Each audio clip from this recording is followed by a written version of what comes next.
What's up, everybody? You know, earlier today I posted a little video, backhoe and dirt and burying somebody. Allow me to elaborate on what happened.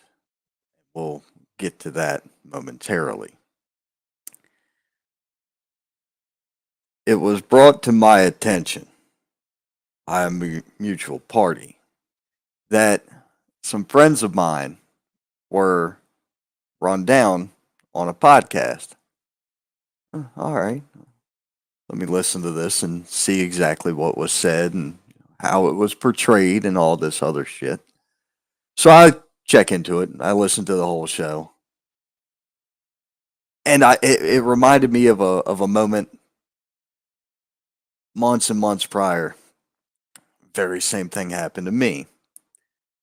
There was two guests on another podcast. Well, there was one guest and some fucker sitting behind the camera, and I was insulted on that show. Now I had, done some work with that other podcast at the time, and it kind of bothered me that they didn't stand up for me. Hmm, interesting, right? So then the next thing you notice is that all of a sudden here we go again, and it fucking happens again. Except this time they didn't insult me; they insulted friends of mine.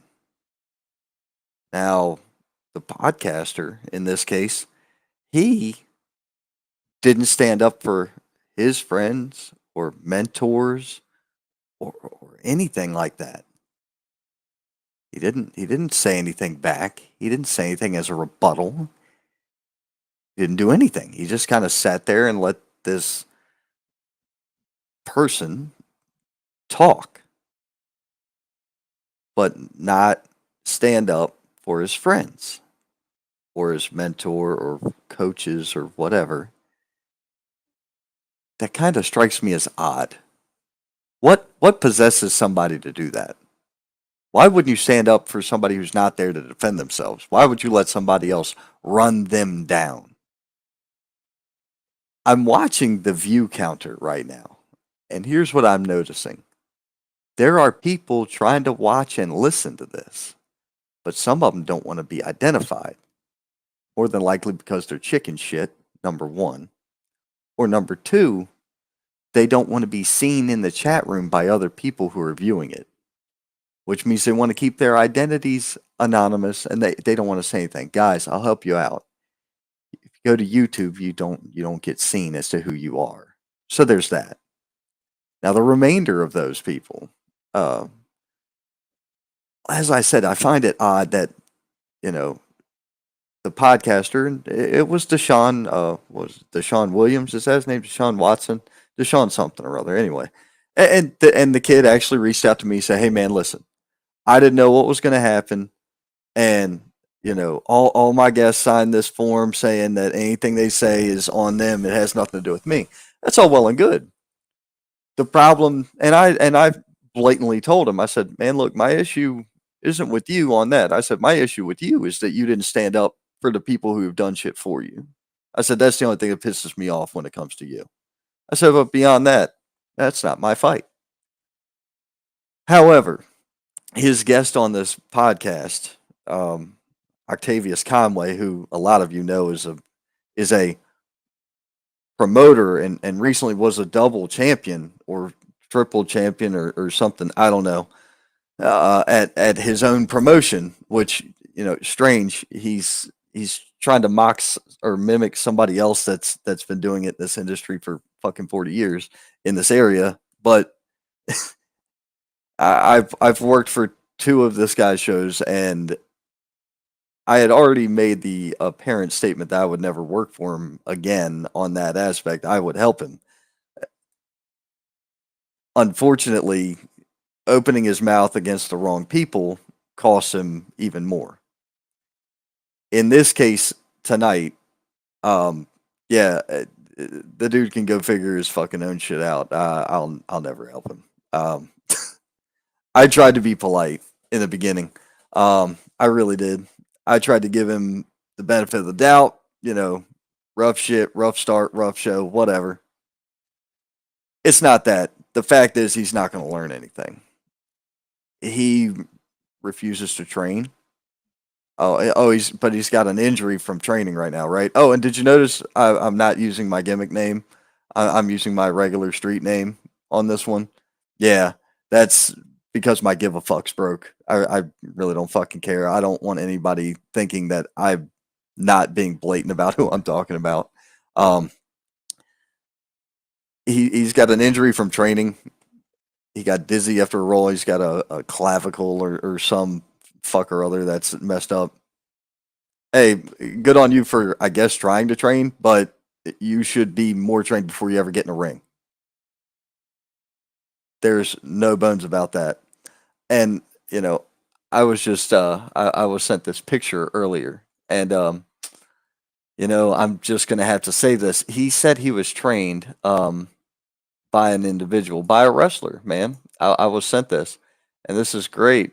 Um, so wait till you see this image here. Uh, you guys know a wrestler named Ant Dominic? Um, I've never met the man, but I hear he's a pretty decent wrestler, and I know he's trained a lot of people. He's trained a lot of my friends. So, but anyway, I got this picture right, and this picture came from Amp. This is Amp's own words here. Take a look at this. Yo, did you train Octavius Conway? He keeps saying he and I trained together. Amp Dominic says, well, who is that? So if the guy you said trained you is saying, who the hell is that? Then obviously somebody's lying here. And where this message came from, I give much more credibility than I do to you. Oh, and look here. Hashtag truth. Scott Larson says, I know Amp very well, and Amp don't lie. Okay, well, I don't know Amp from Adam, but that's fine too. Um, guys, this is not going to be your run of the mill covering wrestling. Oh no, no, no, no, no, no, no, no. What we're doing tonight is a bit more fun. You want to open up your mouth on a podcast against people who didn't have that platform to badmouth you. I've got a hell of a platform, man. In case you didn't know, I've got one of the better ones here for getting people to see content. That's why I work where I work. Does that make any sense to you? You keep talking about people want to destroy you. No, people don't want you bringing down the rest of the product in the area. If they go to your show and they get the seed planted in their mind that that's what indie wrestling is, they're never going to go to a show that's actually decent. That's what's going to occur there. When you have other people who've been in this industry for a long time trying to help you, and I'm not including myself in that conversation. I have been here for the cup of coffee and ain't got the hot dog yet. Um, that's how long I've been here. But when you have other people who've been around for 20 or 30 years trying to help you, whether it be in the wrestling business or people who have been in business, and you still choose to ignore their guidance and not, and this bullshit that you said, I was doing it all by myself. Motherfucker, you had workers running sound while you were off jerking off. I don't want to hear this. That's bullshit because I remember meeting and talking to the guy who was doing sound, and it wasn't fucking you. You were doing it for a piece. I was doing it at some points because your sound system was so shit. I had to take over because it was nothing but a fuck up the entire time. I don't I you and your excuses are done. You can't excuse the shit you pulled. As a matter of fact, you made one other remark. You said, Well, everybody reached out to Ace. I never fucking talked to Ace. Who's everybody? Didn't everybody reach out to nobody? I didn't reach out to anybody. If anybody wanted to talk to me, they'd have fucking called me. That's how that works. I didn't want the information. I didn't give two shits. The problem I have is that you decided to open up your mouth against Michael King, who, correct me if I'm wrong, but was helping you and investing in shit and bringing talent and all this other stuff, trying to give you something viable for people to invest in. What'd you do? Squandered that. Then you're going to bring up a guy you trained with and you're going to insult him. You made the remark, he thinks he's better than somebody. Well, he's obviously a lot fucking better than you. Look at where he's going. Look at where you're at. Let's, call a spade a spade. It's the golden shovel. I'm going to bury you with a spade shovel. Pretty simple. This fucking guy. By the way, y'all, people saying or anything like that, you ready for your invite? Just hit it on Messenger. You'll get your invite. Most of you know who you are. Most of you know who wants to come in and say shit.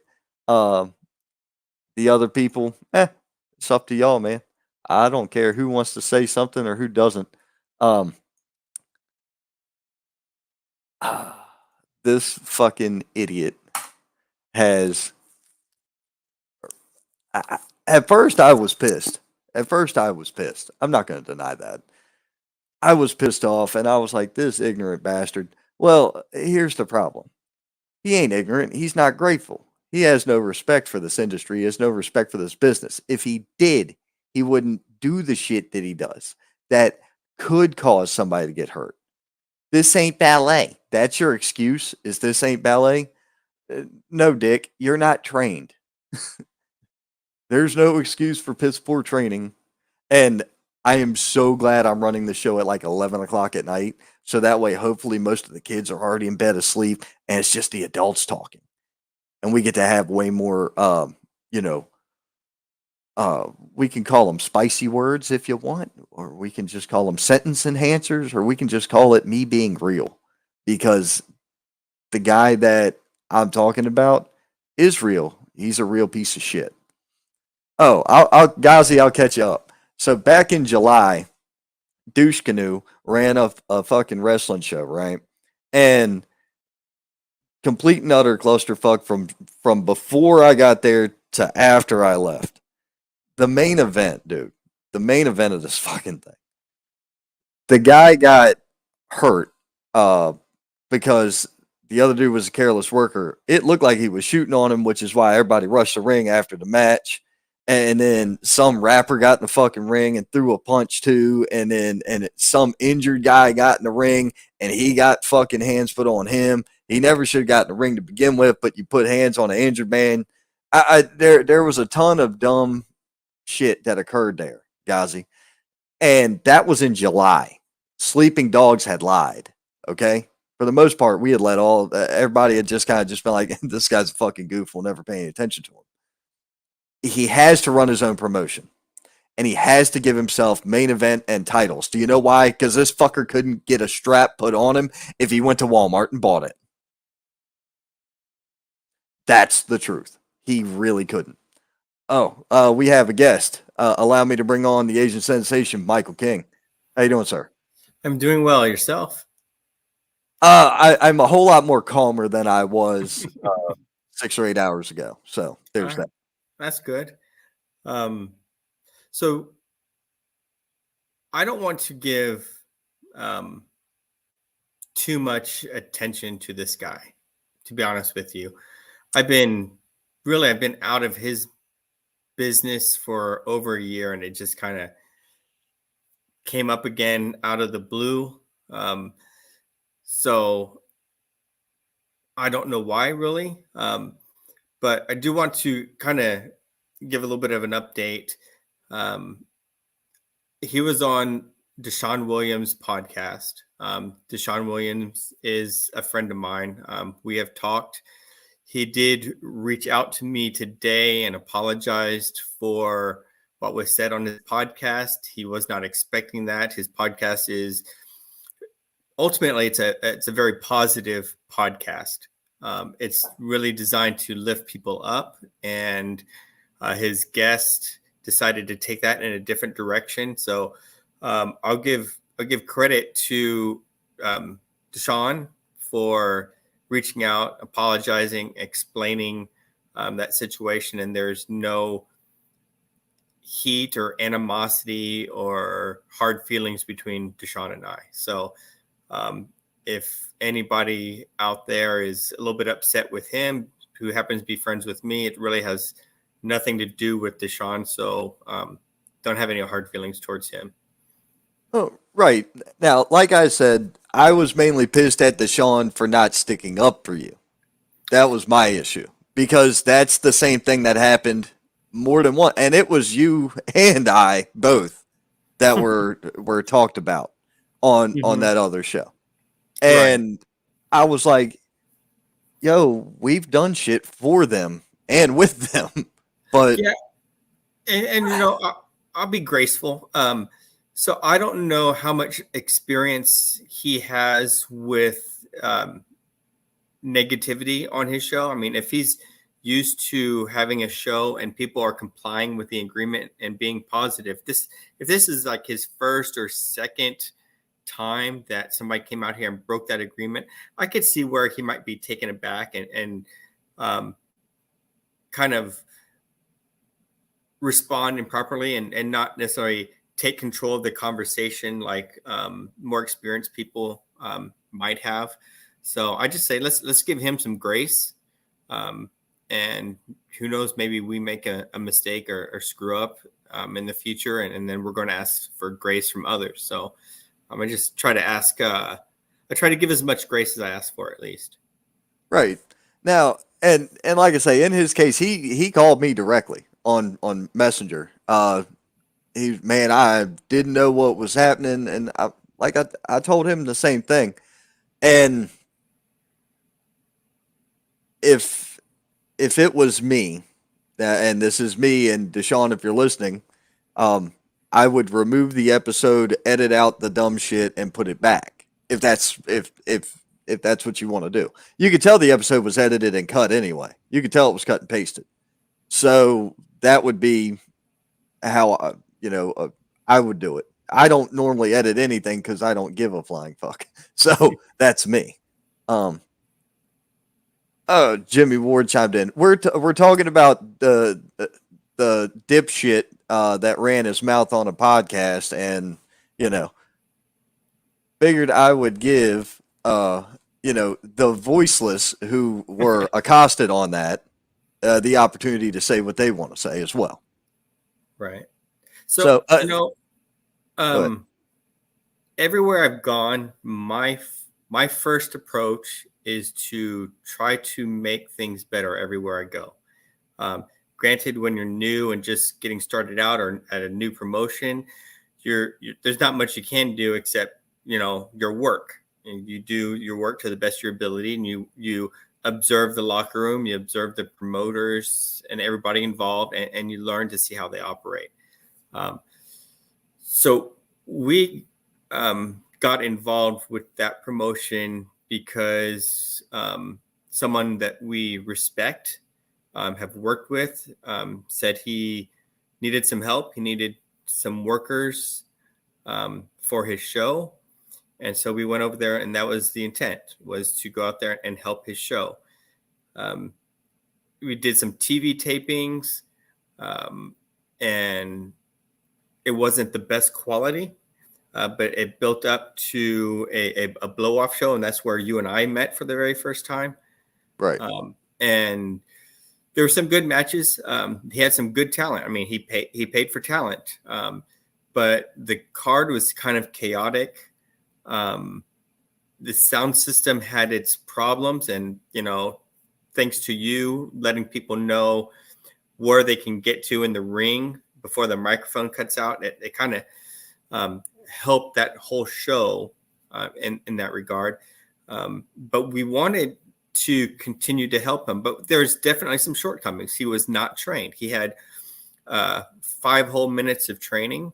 You could tell that he's wearing Timberlands instead of wrestling boots, and nobody wants to get kicked by that, and he's not a small dude. So he comes in there with some weight and Timberlands on. It's not a good situation.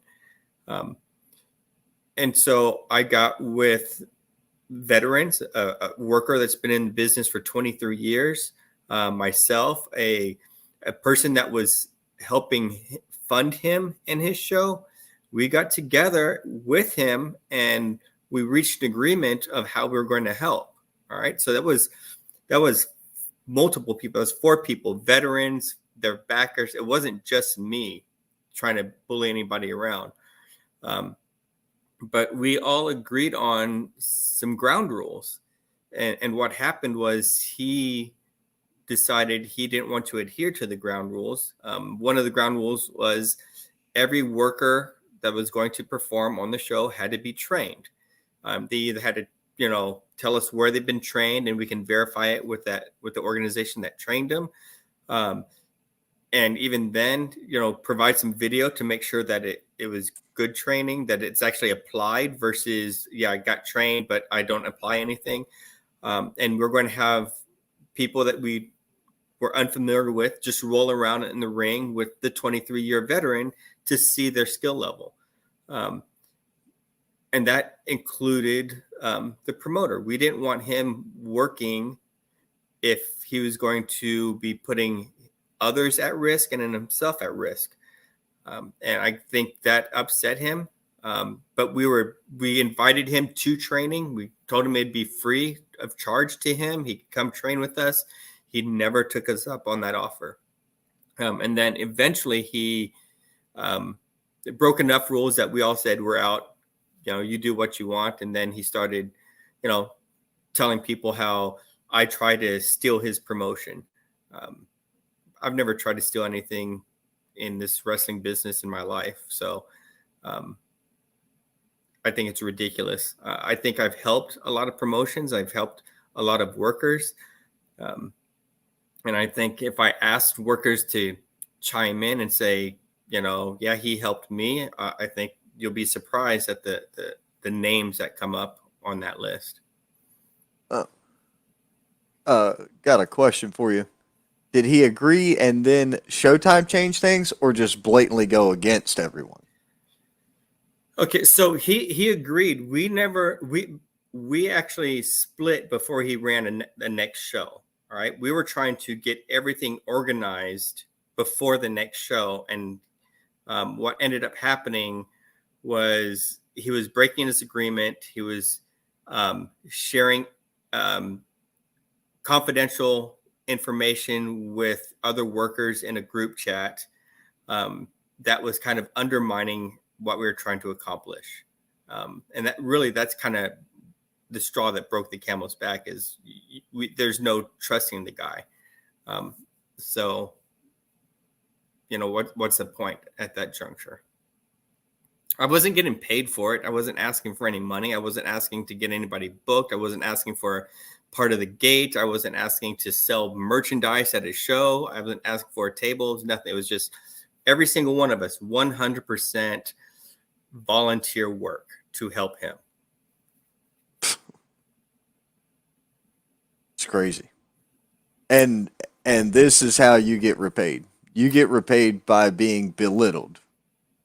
Well, sometimes I've discovered sometimes in this industry, having the right people hate you presents better opportunities for you than you could get on your own. Oh, this is true. You've definitely had that go your direction more than once. Yeah. So, if he wants to talk, let him talk. At this juncture, I don't even care. We aren't traveling in the same circles. The people I'm trying to work with, the people I'm trying to get my guys involved with, are very distant from who that person is working with. So, the rats can talk with the rats, and we'll, we'll play with the big dogs. Right. Now, I had reached out to several people earlier about this. One thing I did find interesting, and if Ace comes on, Ace will lay out whatever happened between the main event and everything else. Jimmy Ward chimed in to say, "Why steal one when you can start one?" This is true. Yeah. Let's see. Oh, he also said, "I have to admit, I struggled with King at first, but we good now. My bipolar meds came in, and it's all smooth now." There we go. Yeah, that's true. So, and I think this story is actually a good story to show the nature of Jimmy Ward and myself. So, Jimmy and I, we got together. Actually, you introduced us. We got together and we are going to work together. We're going to try and be antagonists to each other. All right, and be enemies, if you will. And we still didn't know each other's personality overly well, and some work things were said that was taken as a shoot, and then some shoot things were said that was taken as a work, and then disagreements, people got in their feelings, and so we actually unfriended each other. And the chief ambassador did his work, and I think you probably did your work as well. And Yes. Jimmy's like, okay, he reached back out to me, and I welcomed him back, and so we're able to put the feelings aside and give each other another shot. And I think we're getting along really well. I've learned a lot about Jimmy, and his personality, and what motivates him and what encourages him. So I try to speak more in those languages than I did previously. So it's about learning people. Right. Scott Larson said, "Jimmy Ward hates someone? Never." Man. Yeah, Scott was saying he wanted to come on and rant about this too, and I was like, I don't give a shit whether you want to come on and rant or you want to rant on your own show. I don't care. Everybody wanted a piece of this earlier. And now it seems to be predominantly crickets out there. That's fine. It's probably It is what it is. It's the number of people he'll draw anyway. Shit. No, I've got more people watching the show than will pay to go to his. So Mm-hmm. it's okay. If anybody needed proof, go look at the YouTube video count. The only reason their homecoming video had so many views was because of all the controversy at the end. That's Right. it. That's the only reason it had that many views. Other than that, every podcast here in the area gets more views than his fucking wrestling show did. So that show, that big controversial show, and everything that broke down, that was exactly what the group of us was trying to prevent from happening.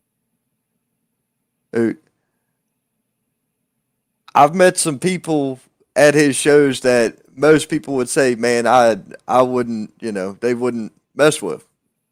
I had some great conversations with a whole lot of people that I was like, man, I'm fairly confident they know what the fuck they're talking about more than the guy running the show does.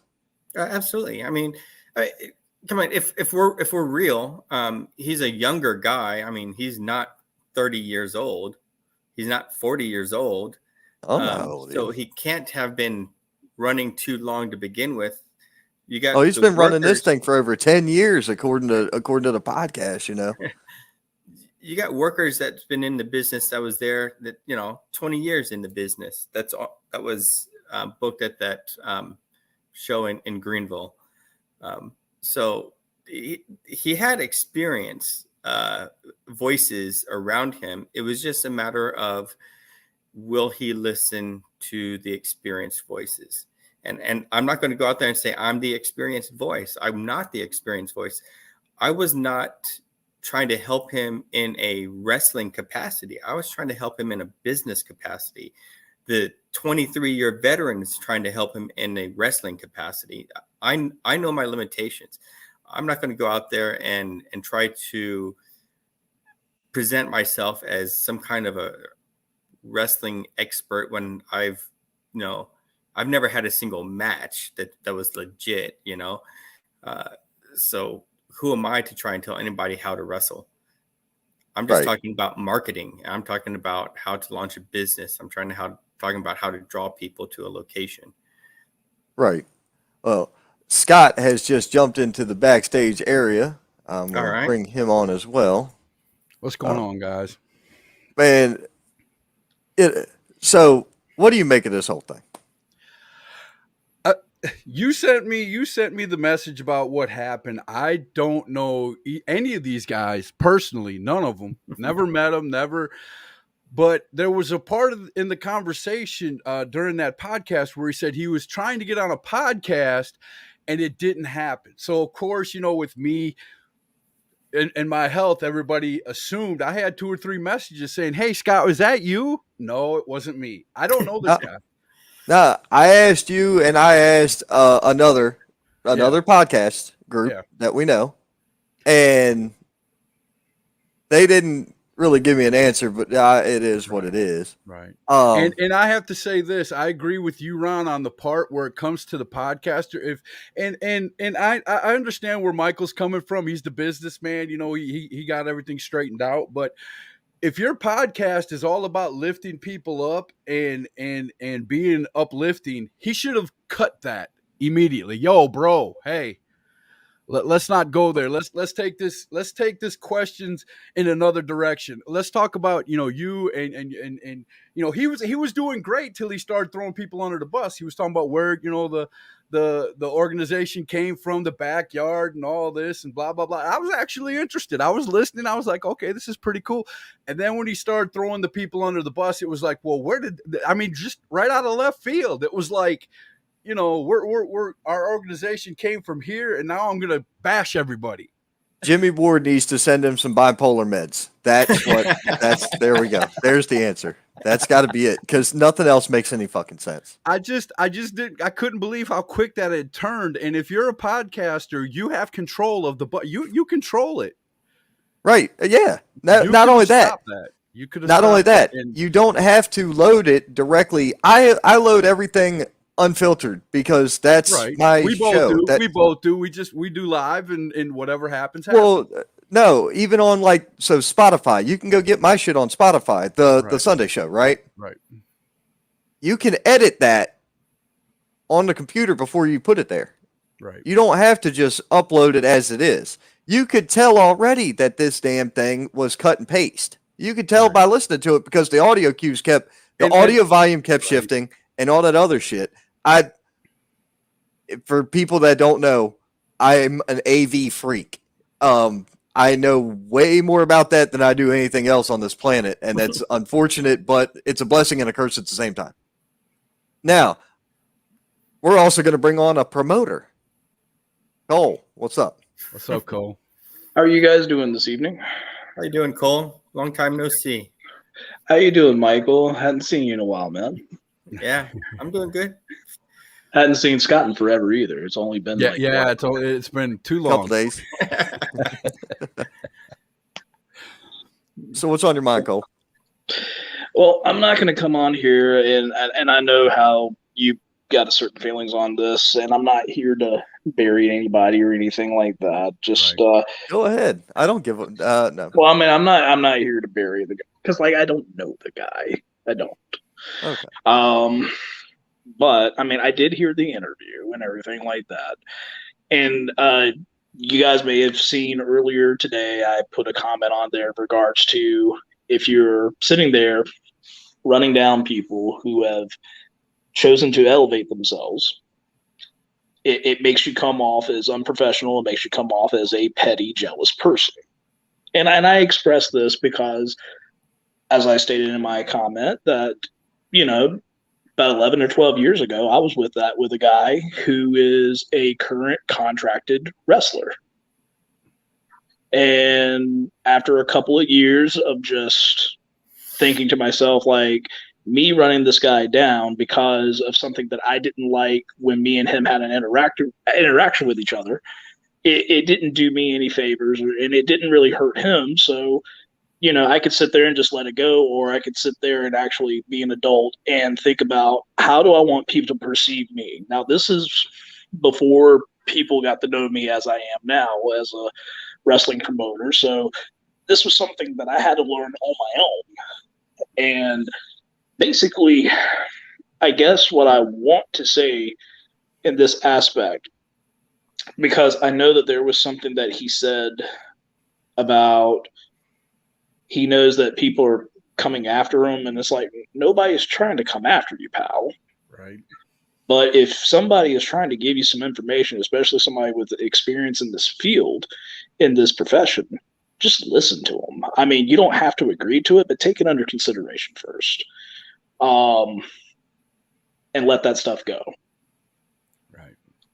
But in regards to him also stating that, well, he just don't care, he's not in it to get anybody's respect, that he's already lost the battle.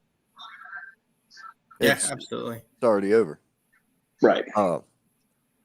I guess, like I stated before, he has this idea in his head that there's a circle of people who are against him and trying to destroy him and the promotion. To be fair, as I had said, since July, when I made my statement, it's pretty much been sleeping dogs lie since. I haven't paid no mind nor matter to it. The Right. only reason this came about was because he decided to you break the cardinal rule. The cardinal rule of me. You take care of those who take care of you. I've always been that way. And for him to say the shit that he said, nah, I'm good. Fuck that. I don't no. There's no excuse for that shit. Well, I mean, last year I had an issue with somebody that used to work with me, and I had to let them go. Yeah. And he buried me and buried me and buried me, and all I did was I just ignored the individual. I didn't play the game because that's what he wanted. And he eventually moved on to somebody else, but I haven't heard a single word from him since. And the thing is that the one time that I saw him out in public, I went up to him, shook his hand, and asked him, "Hey, how are you?" And you know what he did? "Oh yeah, I'm doing fine. Excuse me." And he excused himself.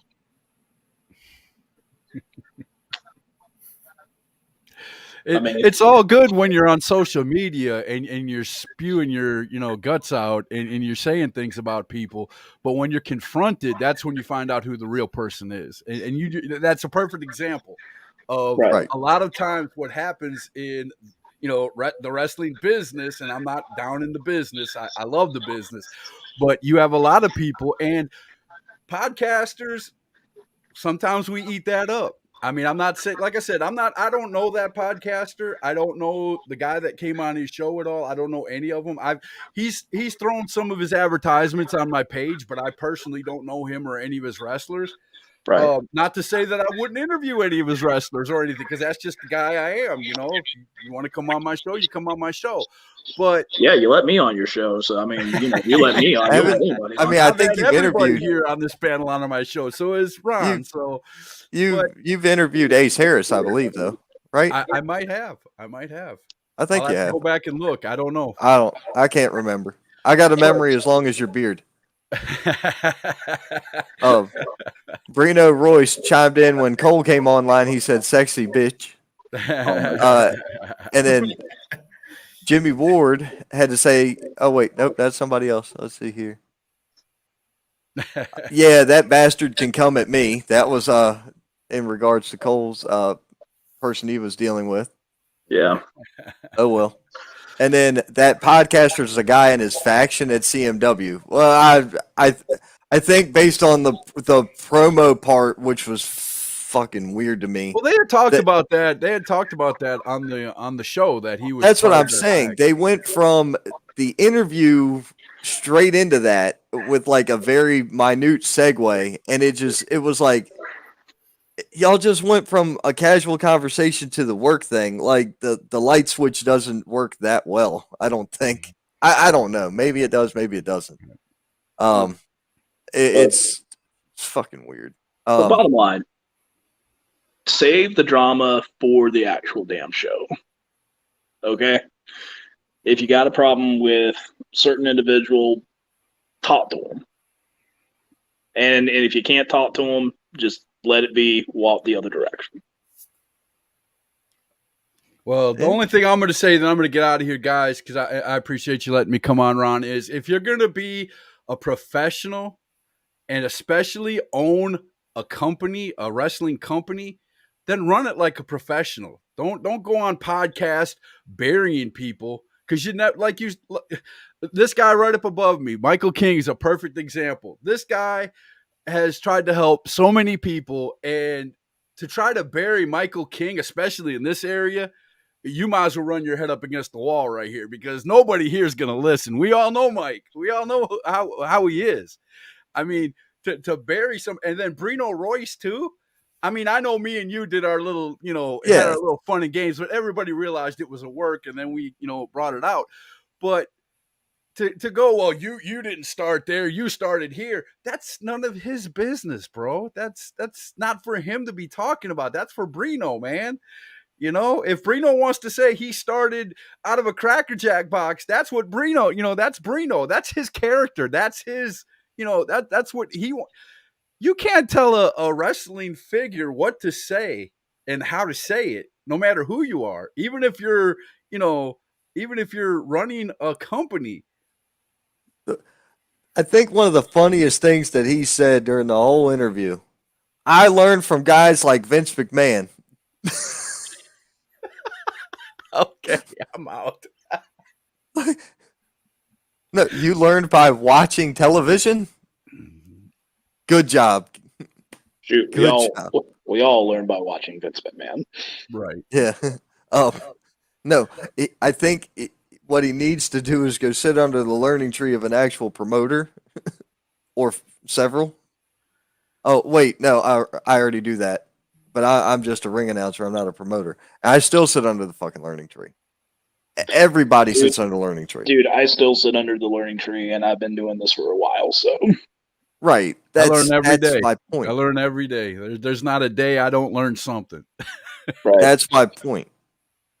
You can learn from Mike. You can learn shit from Scott. You can learn shit from you. You can learn shit from Bill Hazelwood, Thomas Scott, Jimmy Ward. You can learn shit from everybody. But you got to be willing to take the advice and the criticism as well. Exactly. If you can't take your ass chewings, then you can't take the roses either. You got to be able to take it all. Jimmy Ward said he can learn D's nuts. Okay. Leave it to Jimmy, boy. All right, guys. Well, I was going to say, Jimmy, Ron don't having me on. I'm going to get out of here, man. Y'all have a good night. Take it Hey, easy, you have a good Scott. night, Scott. Man, no, Jimmy don't give a shit. He don't care. But no, now here's what was real funny, and I don't know if Jimmy caught this, but he said some 15-year-old non-wrestling kid tried to bury me too, and I'm sitting there thinking, I'm like, who the hell's he talking about? Is he talking about Tyler? Is he talking about Fury? Who's he talking It's about? probably his own kids trying to bury him. Saw Gavin Now- out there get rid of his dad. Now, I will admit, when the whole thing happened with Ace, that show that he did in July over in his hometown or Mhm. wherever it was, Yeah. when I was seeing the comments that he was posting, and people were chiming in about it, there was a few things where he kind of popped off on a few people that I know, like Big Country and a few other people that saw what they saw and they gave their opinion of it. And I did make a comment calling him an outlaw mud show goof and said sincerely a real professional wrestler promoter. But that was because what I was looking at made me angry in regards to what he was posting, how he kind of felt like he defended something. And the other thing that I heard in the interview, like I said, I don't know this guy for anything, but it's just my personal opinion that if you're the promoter, you're the booker, you're also one of the boys, and you hurt this guy and you say it was not intentional, it was an accident, however he put it, but he didn't know for like a couple of days, that's neglect. Yeah. That's you not That's a paying lawsuit. attention to what's going on. That's you not paying attention to what's going on. I mean, that's regardless whether the guy has any formal training or not. If you are the promoter, the booker, and you're one of the wrestlers, and you didn't realize that you hurt somebody that you were in the ring with, or somebody got hurt on your show, that's neglect. I mean, like, remember last year, we had an accident in one of my shows where Kylan Disney, the referee, got caught between Chase Emery and Dion Johnson in a spot. It's a normal spot, where the referee takes a bump. Kylan came in kind of wrong, and when Dion come crashing in between him and chasing Kylan ended up cracking his ribs. Luckily, we had somebody who has medical training, David Dudley. You guys know him. Doc. He got him out of the ring. Kylan seemed okay for a little bit, but we were kept checking in on him. David was doing a little quick evaluation of him, and he said, I think he might need to go to the hospital to get checked out. So you know what I do? I get with people and say, hey, I'm taking Kylan to the hospital so he can get checked out. Stayed with Kylan the entire time. We could have just got an ambulance and said, like, no, he's my responsibility. Right. I booked him. See, and I don't think so. I think neglect is the right word, because I don't think his thought processes were to intentionally ignore or not care, that type of thing. I think it just does. Those types of thoughts don't occur to him because of lack of experience, lack of training, having not seen situations like that to learn how to respond the right way and the wrong way and that type of thing. And that's really, so what happened there, the group of us is really working hard to try and prevent that type of thing exactly from happening. Right. But he went his own way, and then his very first show after going his own way, that's what happened. And it was frustrating. And, Ace Harris is a friend of mine, so I take it a little bit personally. But he said in the interview that him and Ace worked it out, and if that's the case, then they worked it out. He should have just left it at that. Just said, hey, nobody, maybe nobody asked for his side of the story, but he could have said, hey, me and Ace worked it out. So I promise you, it was never intentional. I hate that it happened, and just left it at that. And that would have been acceptable, especially if Ace can confirm that. And like I said, this is just a third party person's opinion. Right. Now, like I said, I spoke with Ace earlier, and Ace is wrestling the show tonight, or he was. So I'm surprised he's not. And when I told him, I said it's going to be 10 or 11 o'clock before I do this. I'm waiting until after NXT is over, right? And hopefully the indie shows end, because there's a bunch of shows running tonight. I was like, that way, A, I'm catching people on the ride home. B, more people can chime in if they got something to say. Right.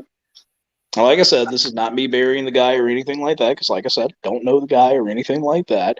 Never had a conversation with him, so I don't know what his thought processes were other than just me listening to the interview that he did on the podcast with Deshaun, which I don't know Deshaun from anybody else, but I saw where he made a public apology in regards to the content. That's fine, and everything like that.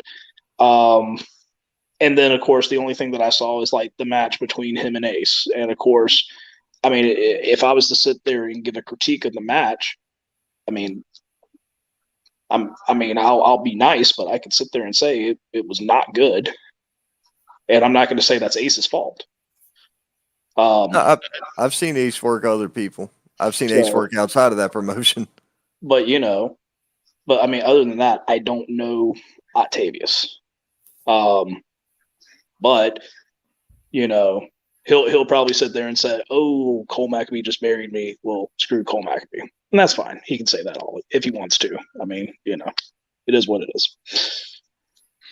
Oh yeah. Well, so one point was brought up to me by somebody not involved in any of this at all. They were like, "Well, you shedding light on this dipshit is going to help him." I'm like, "No, probably not." I'm like, the people that I already associate with don't really associate with him. And anybody who pays any attention to anything said on my show, which there's a few of them, they're going to disassociate with him because they know, or they are new. I'm going to be honest with you. I don't know if there's going to be a lot of people to disassociate. And the only reason I say that is that there are a ton of workers in this area. And some are more well known than others. And everybody's looking for a place to work. And some people, that's all they care about is having a place to work. So they'll go and work where they can get it. And it doesn't matter the quality of the show.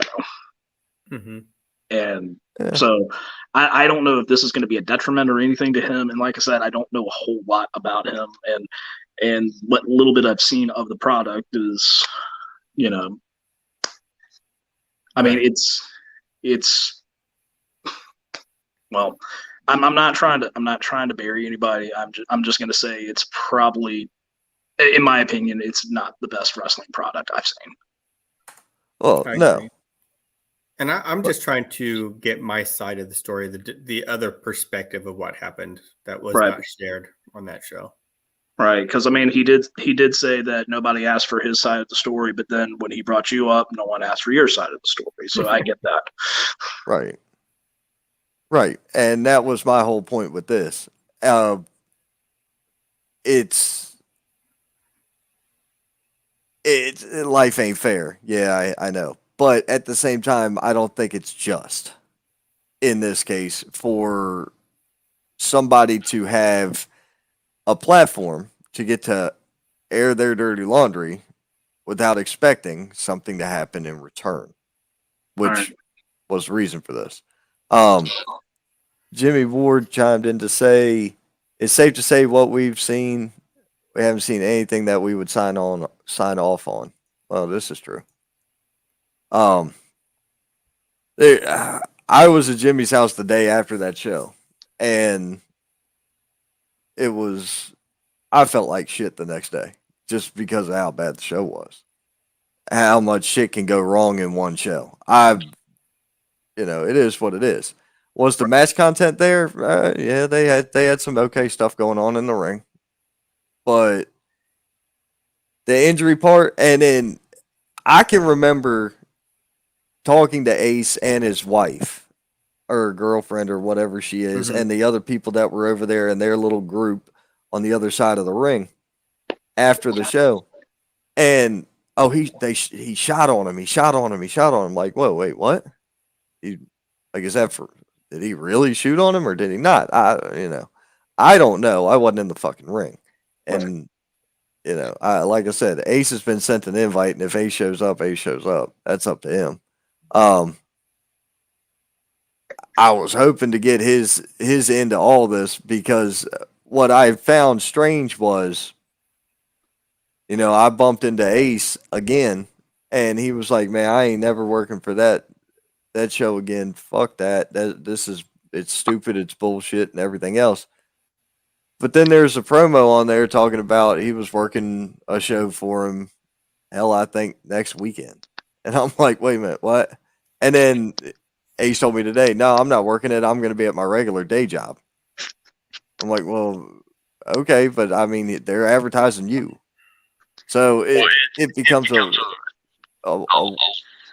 what's real, what's not real type of thing.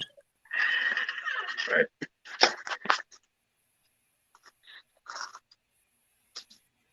It is dark as hell in the room you walked into. Sorry, going to the kitchen. You're good. But there'd be light. Yeah. But like I said, man, I don't know. It just rubbed me the wrong way that shit was handled. And I figured it was only right for some of the people to have a chance to say what was right. And like I said, look, I had this picture up earlier, man. Amp Dominic straight up said, "Did Octavius did you train him?" Amp doesn't even know who he is. Now I don't know Amp from Adam. Cole, I know you know. I know you know Amp. Yeah, Pretty sure. I've met Amp a couple of times, and there was even one time that me and Amp had a dispute about something. Apparently, somebody that was a fan of his thought that he was advertised on one of the shows that I did, and he took offense to it because he thought we falsely advertised him. But the fan actually ended up confusing Amp with Elliot Russell, one of the Heat Seekers, because of the long hair and the beard and stuff like that. So once that came to light, Amp has long since apologized for the misunderstanding and everything like that. So that's not a big deal. Right. But that's my thing. It seems like every disparaging remark that was made by Conway has been proven invalid. So what I'm still not understanding is, why would you want to do that? I can't give you an answer for that. I really can't. He's just in his feelings, I think. Sometimes, well, I know at least two people who I live rent-free in their head, who can't seem to, I don't know, keep me out of their social media for too long. It seems like some months will go by and then boom, they'll suddenly appear and have something negative. So, I rub some people the wrong way. I can see that. But I just know that everything I've done has come from the right place, trying to help. Now I'm focused on helping the guys that I represent, helping them get merchandise, helping them make some money, helping them get booked. So that's really my focus is on that and going forward. Right. Marquine McQueen asked, "What's up, guys? Oh, we're just talking about some bullshit that was said on a podcast earlier." And then Matthew Greer said, "Y'all go to bed and quit giving people time." Matthew Greer, no, I'll go to bed when I'm ready to. No, I'm gonna have to agree on Matthew on this. I think we gave him enough time. Yeah. I said, I've heard you said your piece. Michael came on here, discussed his side of things. And in all honesty, I didn't find anything negative about what you said. You said it about as calmly, as professionally as possible. It didn't feel like it could warrant like he's insulting me and all this other stuff. Ron can't say the same thing about you, but and like I said, I'm third party. I don't know anything other than just the interview that I heard and just the little bit that I've seen of the guy and all that. And I'm trying to use this as a teachable moment where I'm saying, do better, be better. If you want to understand this business better, get at seminars, get with people. If you haven't been trained, and if I'm just saying this because I heard he also trained people, and if he is not trained, you don't need to be training anybody. Look, I've been trained. I was trained by people like Brody Ray Chase, by Manny Fernandez. I don't get in the ring and train people because I don't think I am a coach in that way. There are people who are wonderful as a trainer and a coach, like Brad Kane, Lodi, like George South. Those are guys you want to learn from. I'll even throw Bob Keller in there. JD Drake, Rob JD Killjoy, Drake, Rob Killjoy. Hell yeah. the Fulton, Bobby Fulton. Bobby Fulton, definitely Bobby Fulton. Okay, this was a guy that was making bukus of money back in the day, and he traveled all over the country, making money, winning championships on national television. Thousands to millions of people have seen him wrestle. Same thing with Lodi, and right now with JD Drake. Hell, if you go over to Columbia, there's a guy named Ethan Case. Yep. I mean, look, I mean, no matter where you can throw a stone just about anywhere, you can find a place to learn things. There's resources out there. Most definitely. Especially, who's the dude who's got a school in Greenville? I can't think of his name. Austin Idol. Yeah, that guy. See, look, right Austin there in Idol. Greenville. Austin Idol, and he's currently working with the National Wrestling Alliance. He's working with the NWA, and then hell, Georgia, you got the Nightmare Factory. Yeah, QT Marshall. In fact, isn't Zach Thomas bringing in QT Marshall for a seminar for PWF? I believe he is. I believe he is. There you go. I mean, and plus, not too long ago, he had Jay Lethal for a seminar for a show over there in North Carolina. Yeah. Right. I saw about a dozen people there. I was kind of disappointed in that. I mean, some people some people choose to come to the seminars. Now, like when we had the Terry Funk seminar, it was Terry Funk and Manny Fernandez over in Union. Derek Vanderford put all this together.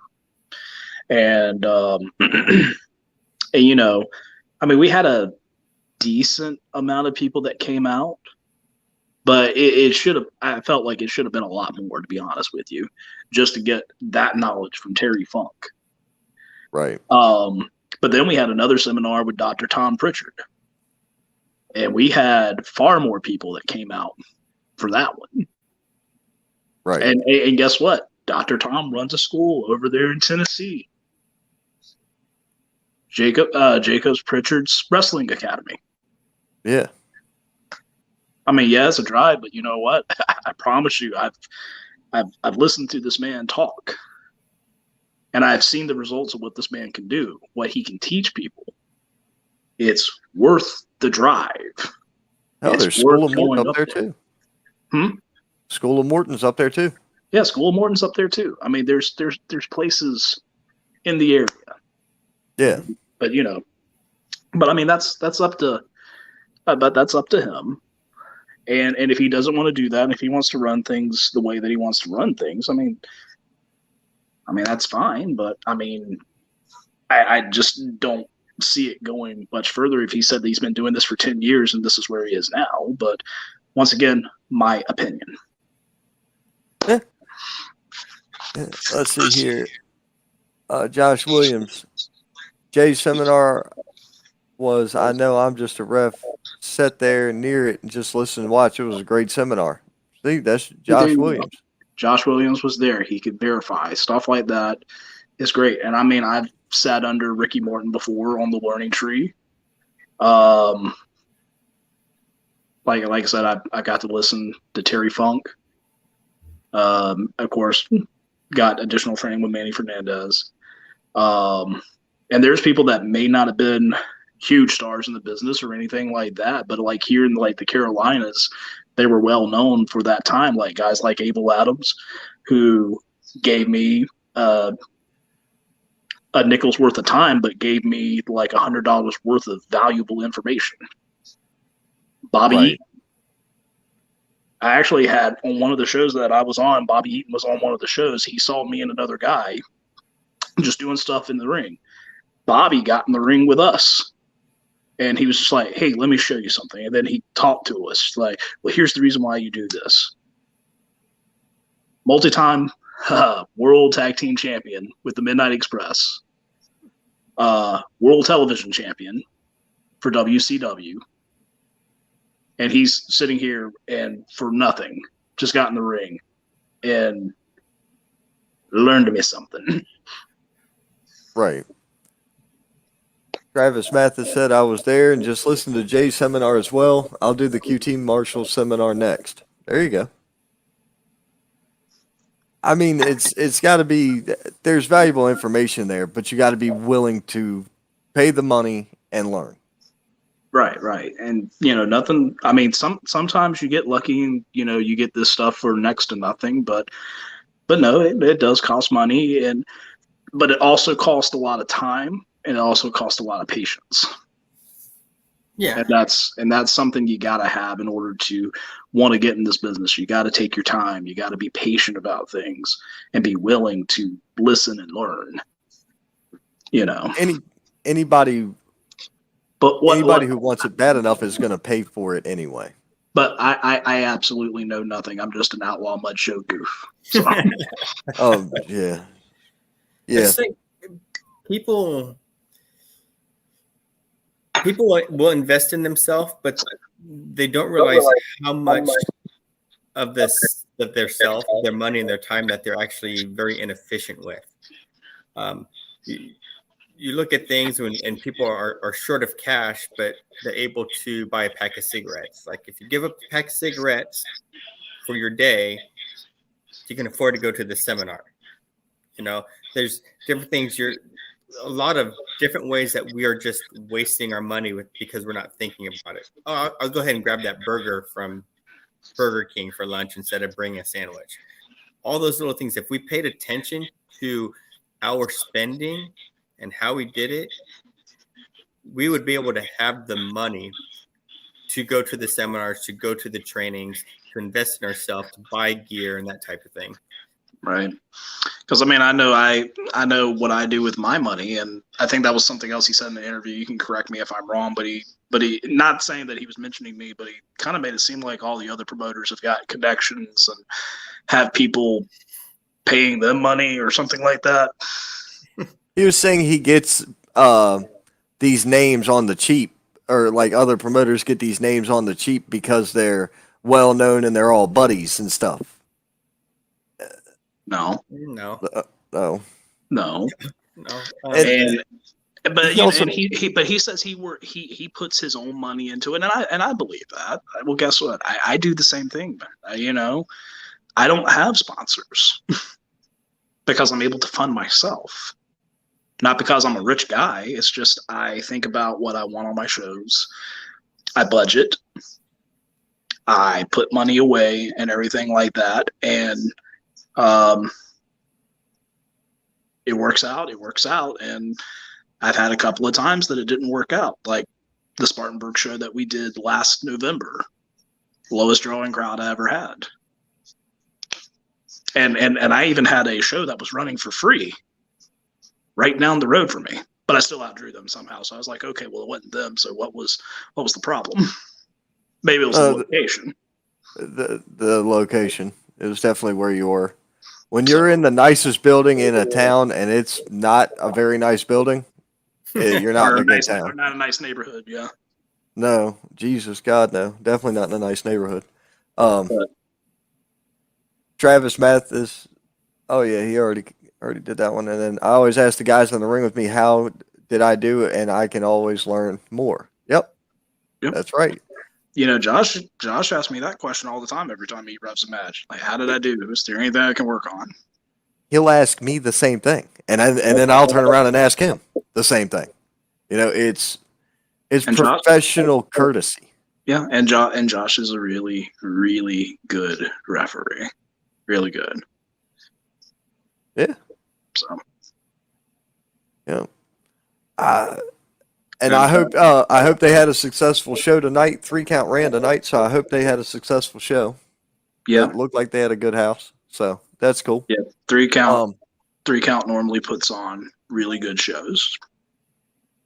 So yeah, I talked with Josh's dad at the last show that you and I were at, and it is what it is. I had a conversation with him about some stuff that they were talking about doing or adjusting or whatever. So that's good. Yeah, I'm making some adjustments myself, but I haven't gone public with that yet. Right. But Ron knows a little bit about it. No, I don't. I don't remember anything. I don't have a memory for it. That I'm the greatest person to tell a secret to because I'm gonna forget. Awesome. I'm taking over And the then- territories, boys. That's what I'm doing. I'm taking over the territories. Yeah, that's it. That's exactly it. What is this? Who just sent me something? We're gonna have like Cold Championship Wrestling coming up. Oh dear God, no. All Yeah. cold, all the time. Oh, jeez. Well, I mean, well, and then there's getting ready to be another promotion starting in Gaffney now, is what we're hearing.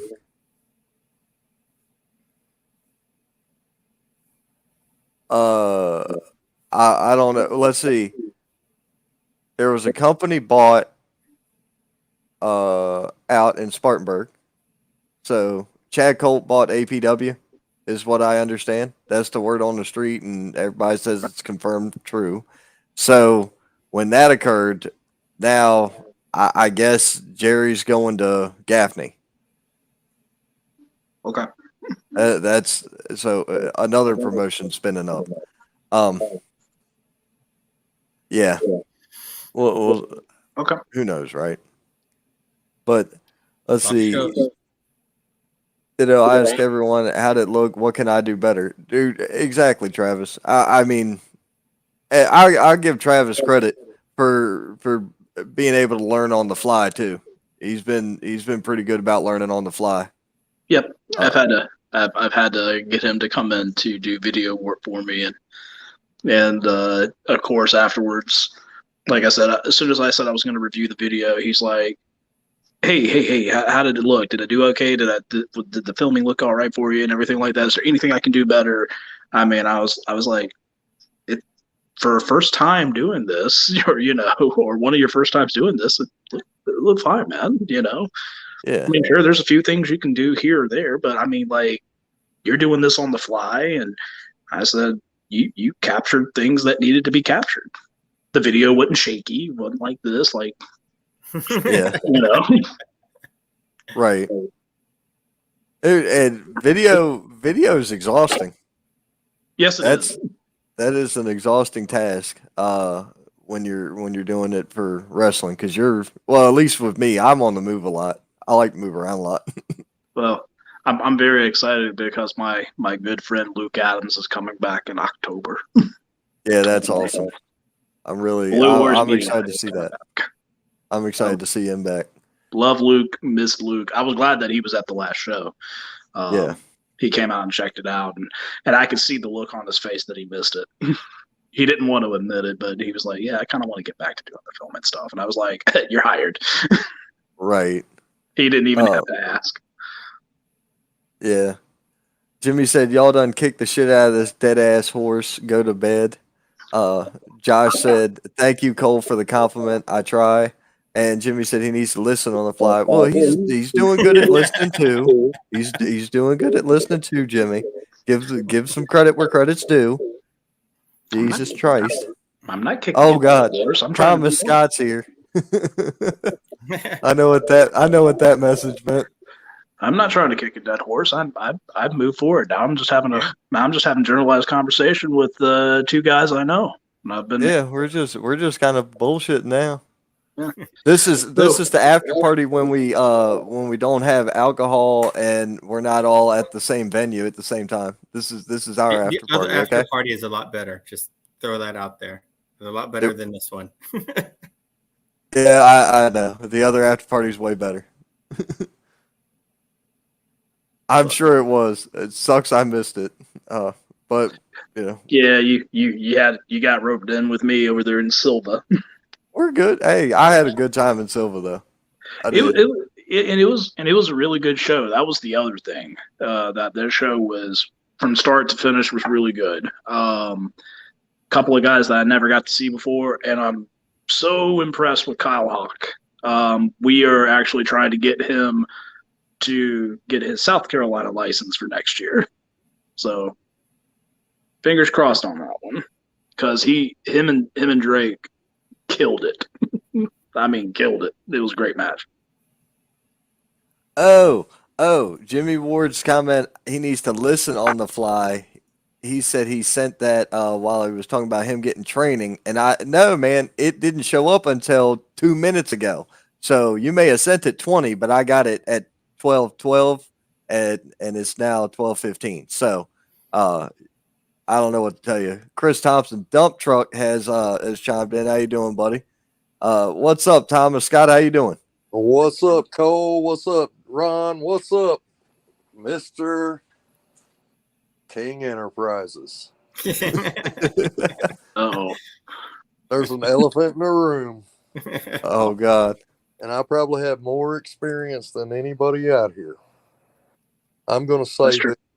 that I listened to the podcast today after Ron sent it to me. Because first of all, you want to be a champion in a promotion that you own, you're not a champion, you're a chump. Cole, you're a promoter. Would you have a heavyweight title in your own promotion? No, in fact, the one and only time that I booked myself to go under, and Dion Johnson and Sweet Dreams were trying to convince me to go over since I was the boss, and I was like, look, I'm getting out of this. You guys are going over. I'm just trying to have fun with two guys that I loved working with, and at the end of it, it wasn't even that great of a match, but because Dion and Dreams are so magical together as a tag team, that the entertainment value made up for my lack of performance, because I definitely was off my game. But at the end of the night, people appreciated what I was able to do. Dion and Dreams went over. Everybody went home happy. And then I said, great, I had my last match.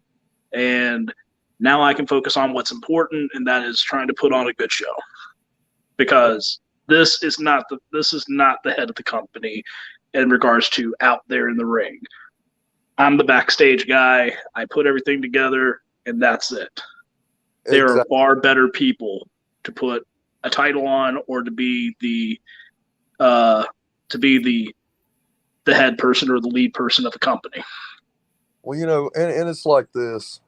And this is how I truly feel, and I'm going to be blunt and honest. For one, who the hell was this guy trained by? He claims he was trained by Amp Dominic, but according to Amp, who? Untrained by Amp. I know Amp was not trained by him. Next question. 2. What makes you think you can take from a trampoline and run a business?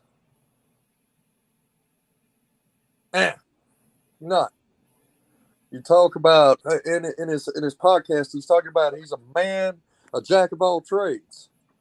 Just because you watched wrestling, you watched a video, or you went to a couple of shows doesn't make you a wrestler. I'm just going to be honest. You don't want me to bury him? I'm not. Oh, you know what? Fuck him. I'll say his name. Octavius Conway. First and foremost, get some couth about you. You want to be in a business, be business. You don't down other people because they elevated past you. Let me tell you something. Just to be honest with you, people used to make fun of me because I was with GPW and I was helping GPW out. I did it with pure. I was trying to help some kids elevate. Didn't work. Okay. Next thing. Go on. Move on.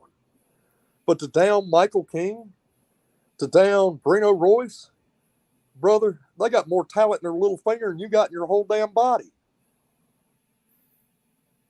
And who's this joker that's running it? I swear to God, I almost went to sleep with this damn promo on the damn podcast, man. I mean, I'm just going to be honest. There's so many sharks out there these days in this business. You don't get over by putting other people down, because you know what? I've been the person that's been put down by several other promoters because of what I was trying to do. Nicole, you know that yourself. Yeah, I do. I went through scrutiny about what I tried to do. know what? During the pandemic, I was the only one in the building that was running. During the pandemic, Michael, you come in and was one of the talents at the buildings.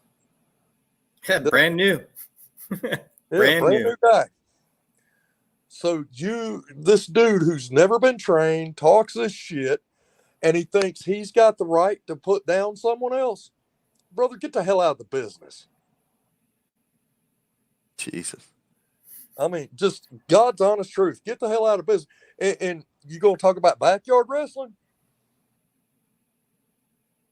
Backyard? Seriously, dude, you're not even in a backyard. You're in a trailer park wrestling. You go up there, you want to put yourself over. Oh, I can't be a champion anywhere else. I've never been trained. So you know what? I'll start a company. I'll go in there and I'll work against true workers and put myself over on the guys. And if you're a wrestler, you let this son of a bitch go over on you, you know what? Dude, get out of the damn business.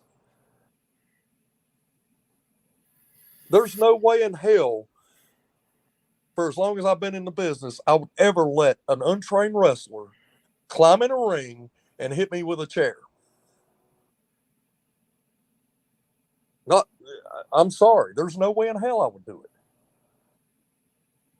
This guy wants to talk shit about Michael King. Michael King's done more for this fucking business in the past, 2 years you've been in the business, Michael? Mm-hmm. Then that son of a bitch has done in his entire life. Seriously, Michael King sponsors promotions. He tries to help guys get over. His biggest thing is to put guys over. Sounds like to me, only thing Octavius Conway wants to do is put himself over. So I look at it like this. I think he's a fucking joke. Don't give two rats' asses about the dude. Wouldn't wrestle in his promotion. And if you're a respectable wrestler out there and you wrestle in his promotion and you want to be respected, get the fuck away from him. I mean, that's God's honest truth. I'm sorry. I'm blowing a shit and I don't give a damn. Yeah. Well, I mean, the conversation has gone full circle at this point because of how long we've been on. Because I started the show quite similarly, and you know, it's gone all the way around. Well, I got home. So sorry, guys. You're good. I'm gonna catch up on a few comments here. Let's see. Chris Thompson said he's an embarrassment to this business. Him and CMW need to stop. He's never been trained. He has nothing to do with SCW because that SCW was laid to rest when Cowboy passed. And then he said amen while Thomas was talking. Travis chimed in to say he's a self-promoter. Yeah, well, it's like I said. The only way he would get a championship belt is if he went to fucking Walmart and bought one. Unless he put a belt on himself. And even then, it'd be a disgrace to Walmart. Damn. Sorry, Cole. I know you ain't much into this. He's like, I'm just trying to sell Slam Buddies, guys. That's all. Yeah. Cole, over like Thomas here. It's going to get interesting. That's the thing, though, is that I know guys like you, like Jimmy, and like that you guys are a lot more blunt, and I do appreciate the fact that you like the fact that I try to take the more respectable approach, and that's fine because in this business, and you know this, Thomas, that you got to have some people that are a little bit more even killed as far as how to talk to people, but then there's people like you. That's what they need too. So I look at it this way. Let me just put it to you this way. When it comes to talking about workers and true workers, I never bury anybody. I won't bury a person. But this ain't a worker. This is a joke. I just put this in like construction terms. You need the foreman and the superintendents like Jimmy and Thomas Scott. You also need the project managers and project directors like Cole McAvee. No, not like me. You know what? And I'm gonna be honest with you. I respect the hell out of everybody that's on this podcast right now. I respect Jimmy Ward. I respect everybody because you know what? We try to get along in this business, and it's hard. It really is because we're all in the same business trying to make money, and it's hard. You have to have a common respect for each other. Like Cole, I love Cole. I'm a big supporter of his brand. I'm sorry I can't make it, but dude, I'm always at work. Jimmy, I respect him. Ron, I respect you because I first met you and me and you clicked. Michael, I respect you because I sat back and I watched for 2 years as you put other guys over instead of yourself. And for him to sit there and say something about Brino Royce, that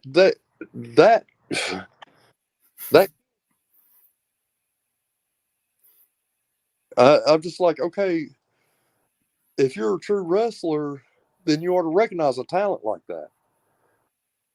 And that's We like did. I recognize true talent. There's not a person in this podcast right at the moment that doesn't have true talent. I've known Cole a while. He's got a great promotion. Jimmy Ward, he took his backyard and turned it into a professional wrestling arena. Oh, I will say this, and I've said this to many people. Jimmy took, because he talks about like where people bring up the whole thing about backyard wrestling. I was like, here's the thing, and I'm just being straight up with you guys. He has the nicest wrestling venue out of anybody in the state, and that's not insulting any other promotion because like I know APW Bowling Springs, they have their own building and everything like that. Just like APW in Chester, they have their own building. And I know William Roberts for years, and he's done a lot to improve the building and improve everything else little by little and everything like that in that building that he has there in Chester. But what Jimmy's got in his backyard is impressive. Yeah. I'll tell you what impresses me the most is Jimmy. I remember when he just got into the business and was a commissioner, and, trying to get Gavin trained because that's what Gavin loved to see. I went down and I watched the show and I hung out with Jimmy, hung out in the locker room with the boys because I'm probably more welcome than Octavius ever will be. But nevertheless, let's get off that. But anyway, to see what he done, he took the love that he had. I mean, you tell me that that's not love, and you set up a wrestling. Oh man, anybody can put it up in the backyard. Do what he did. Do what the man did. He turned his backyard into, and I'll agree with you, Cole. It's probably one of the nicest arenas in South Carolina. The dude took and poured a 6-inch pad. He put a wrestling ring, built a stage. He's got some of the best music equipment up there. The dude's all the time working to get it better. And y'all want to down him? Y'all can kiss my ass on that. I'll support the shit out of him, just like I support Cole McAbee and what he's done because, Cole, I remember when you wrestled at APW. You took something, your love of the business, and you built something out of it. That's something to be proud of. And I'll say this, there's a few promotions in South Carolina that I totally support.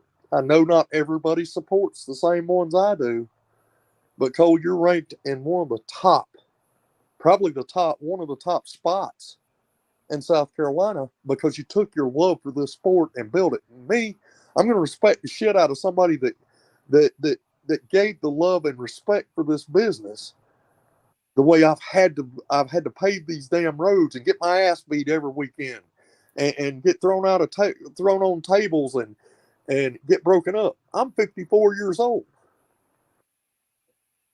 These guys did it because they love the business. The thing is sad about loving the business, and Cole, your wife is a strong person, and I'll tell you why. I've been through 3 wives, 4 houses, 7 cars, and you won't know how many times my bank account has went completely empty for the love of this business. I have to mute Cole every time he's not talking because of the echo. So yeah, and that's perfectly fine. But yeah, that lady right here, she's yes. She really is. She actually supported me doing the whole promotion thing as long as it did not include me wrestling. So I think I've told this story before, and I'll tell it once more. The first time that she ever went to a wrestling show, when me and her were dating years ago, Tully Blanchard was the special guest, and this was at Action Pack Wrestling over there in Chester back when Doug Hawkins was still the promoter. I remember that. So Tully's there. Me and Doug were going to be working, and he wanted to pay homage to Tully by wanting to do kind of like the I Quit match that him and Magnum had, because I was the heel, Doug's hometown, so he's babyface and all that other stuff. Not going to say it was a technical masterpiece, but it was definitely a bloody match. I had a major migraine that day. I did not pack any Tylenol or anything with me, so I was needing something to get the edge off the headache. Zach Salvation actually had aspirin, just regular aspirin. He's like, got this in my bag. Will this work? I popped 5 of those aspirin and downed it with a bunch of water. And here's me and Doug about to do this match. And next thing you know, I get cut, and next thing you know, I'm like, just blood in my eyes, blood everywhere from a cut that's only this, and you could probably see it somewhere up here. It was tiny little. It was a scratch, and I'm bleeding all over the place. And that woman that I got the picture of back there, she's in the front row watching this like this. Match is over. I go to the back. Eric Adams, and I don't know if anybody knows who Eric Adams is.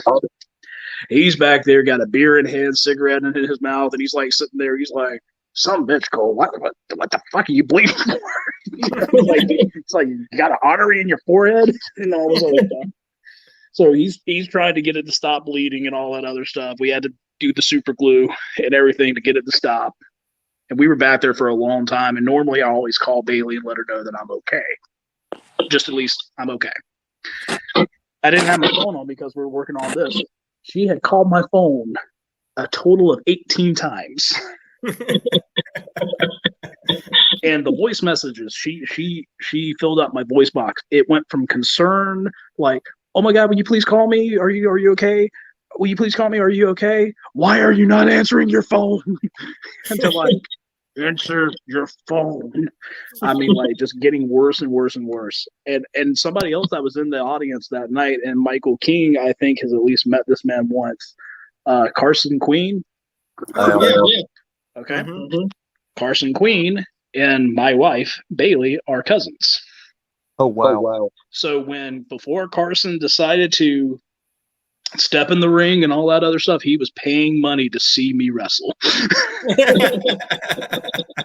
and he was like sitting there next to Bailey during this because he was at that show, and he was like, "Hey, can I get Cole's number?" All this other stuff. But yeah, that was her first time at a wrestling match, and that ride home was so damn awkward because I'm like sitting there and I'm like, "I'm sorry. Are you gonna even ask me if I'm okay?" No. What was that? So you got the cold silence all the way home? Yep. Luckily, we lived in Union, so it was only a 30-minute drive. There's nothing worse than them cold silent rides home. Yeah. Now, a couple of comments to catch up on real quick, and then I'll unmute Cole again so he can talk. Unless you want to, do you have the button for that on your screen? I don't know. Oh, you do? Okay. Do you want to handle it yourself? Awesome. All right, so you can mute yourself now. That way I don't have to keep doing it. Because the mute button, yeah, I know. The mute button there on that screen is this big next to the remove button. So it's dangerously cheesy. Let's see. Cole McAbee, best promoter out there, hands down, and I've never even worked his show. That was Dump Truck. And that's when Truck was Team Ward, when he was talking about when Thomas was talking about the venue down there. And look, Dump Truck's another one that, how long has that dude been doing this? Long ass time. He's been around. I've seen Dump Truck everywhere. I've seen Dump Truck advertised everywhere. So that's another guy who's well traveled who can speak on shit like this. You know what I'm saying? Well, my big question is who does this guy got wrestling for him? I've heard of CMW once or twice, but I was always told it was a trash show, so I didn't pay any attention. Has he got anybody worthwhile?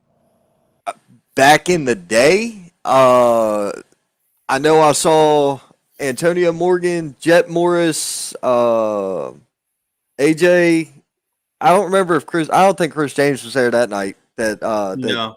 So to go all the way back to that when we started helping, he had a core group of guys like Tony Lycan, I think was one of them, something like that.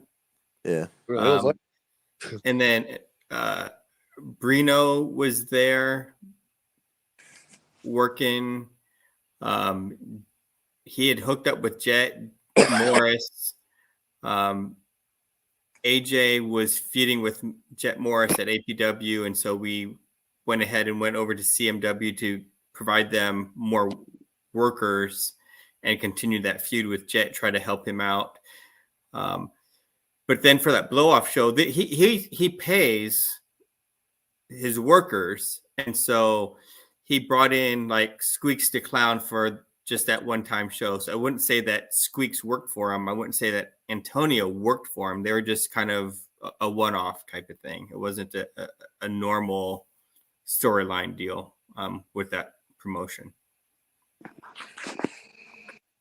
Well, I'll tell you what. If he wants a veteran, I've got a good booking fee for him. I'll come and wrestle for you for $400. And if you think I'm worth $400, buddy, I'll take your money. Hell, give me $600 and I'll bring Cole McAbee and wrestle him. No. No. Fuck, Ron will wrestle him for $600.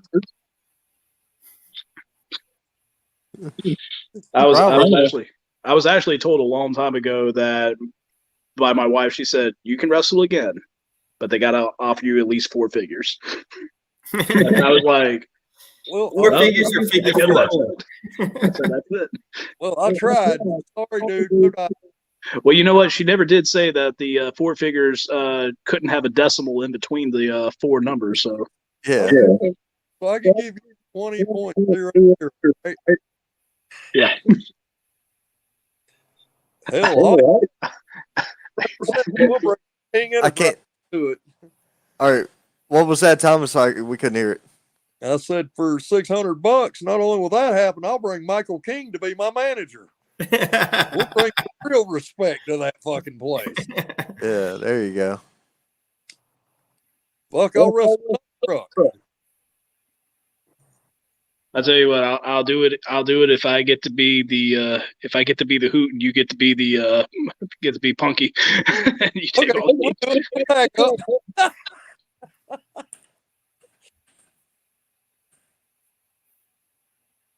I always want to do a tag team called the Heavy Metal Express. Just like a throwback to Rock and Roll Express, but just metalheads. I totally pull off the metal look, just glasses gone. Dude, I look like I'm gonna be honest with you. I'm not trying to be funny or anything. I look like the kind of guy that goes to like a Mumford and Sons concert. That's just the way I look. I can't help it. I mean, we're not new kids. Yeah, we're not new kids on the block here. Christ. You lost all control, Ron. I don't care. It all happened when he sent me the invite, and I copied it. Come on, because Yeah, I got a message earlier that said you bring Thomas on and it starts all over again. Good night.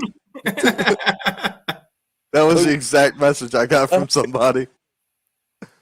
What? that had to be Jimmy Ward. It was obvious. Yeah, this is true.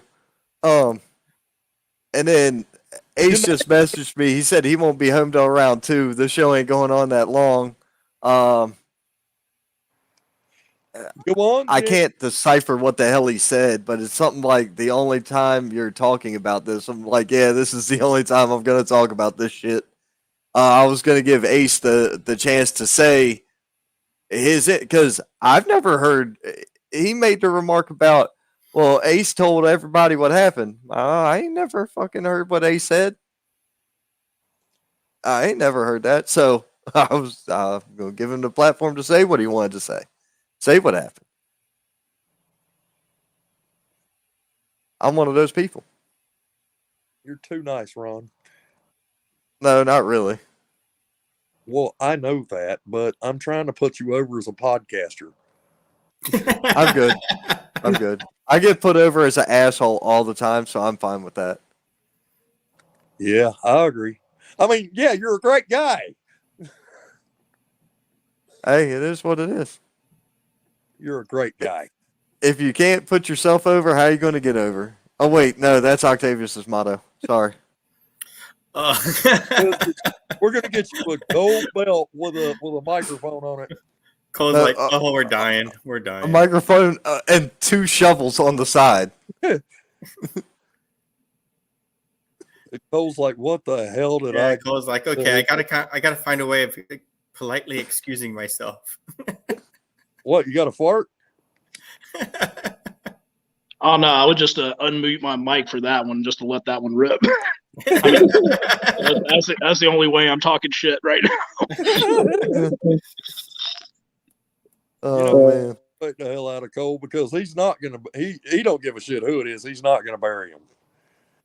Me, Well, that's not entirely true. It's just well, I gotta have proper motivation for it. And in all honesty, since this guy has done nothing to me, I've got no other motivation. I'm just giving a third party objective over what I'm hearing and what I'm seeing. And it's basically like I said, it was a teachable moment earlier. It was like, look, 11, 12 years ago, I thought the same thing about John Schuyler. I buried Schuyler years ago because me and him had a disagreement on something stupid. And what did it do for him? As I was said, oh, I wouldn't pay money to go see John Schuyler. Nothing. It did nothing to him. It didn't hurt him. It didn't hinder him. It just made certain people look at me like I'm an asshole. I'm a jerk. I'm unprofessional. And it took me a couple of years to come to terms with that. And once I figured that out, I was like, you know what? They're right. And like I said, I admitted to it. We buried it, made amends. Schuyler has actually worked on one of my shows, right? And if there was any real issue there, I would feel like, one, he would have said no immediately. And number two, you know what he did? He did exactly what he set out to do. He gave 110% and had put on one of the best matches I've ever had on one of my shows with Bebop. That was a good match. Worth every penny of what his asking price was. Well, I'm just gonna say, don't hire a guy named Thomas Grimm. Who? Thomas Grimm. Don't hire him. Such an ass. Yeah. He's unprofessional as hell. And I'd never work with him. The promoter. I mean, I was sitting there in the mirror trying to tell this bastard how to do this match, and he wouldn't listen to me.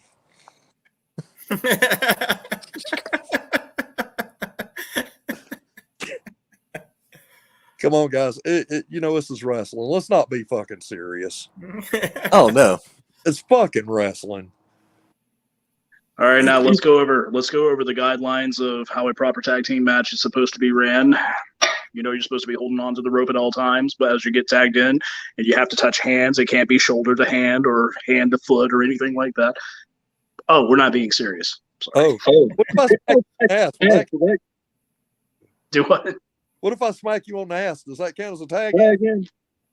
Only if you go counterclockwise. Okay. Michael's like, oh shit. I was just thinking that is a legal tag and an HR complaint all at the same time. and probably a really nice license to carry around that says sexual offender. Yeah, I had no idea that was on people's driver's licenses. I really didn't. Mm-hmm. It really is. I had no idea. I was reading something earlier, and that happened to show. I was like, well, ain't that something? I had no idea. Dude, so there's a good way to weed out some of the trash in professional wrestling. You make them hand over their driver's license and their wrestling license before they fucking get on the show. I really Problem think wrestling licenses, if you got any kind of sexual charges involved, you can be a wrestler. You can, you know what? I'm going to take your money and give you a wrestling license. But on the card, it's going to say, "Hey, I'm a pervert. I like to diddle boys." Jesus Christ. I mean, seriously, I think that, I'm just going to be for real. I am a father of a child that was molested by her mother's boyfriend. And my child has grown up hating men because of this. If you're a wrestling promoter and you allow allow somebody to come and work and you know that he's was a molester or a rapist or anything like that, then you're trash. You're just straight up trash. Because at every one of our shows, if you look up, there's kids everywhere. If you're allowing a sexual offender to be there, I'll tell you what, dude, I'm gonna bear. You know what, Ron, you got that front end loader, right? Yeah, Echo. I'm not only gonna bury your promotion, I'm gonna bury you. And I don't mean it figuratively. I'm really gonna fucking bury you. I just think that that's the sickest shit. And I read about it all the time on Facebook. Well, the promoter will let this person do it, and then they'll show me the sexual offenders list with their picture on it. I'll be honest with you. When I think of a talent that I'm going to come and have my show, I'm going to watch all their stuff. I'm going to find out stuff about them. And if there's ever any thought of that or racism, sorry, dude, you can't work for me. If I hear a racist comment, that don't sit well with me, period. Except for Michael King.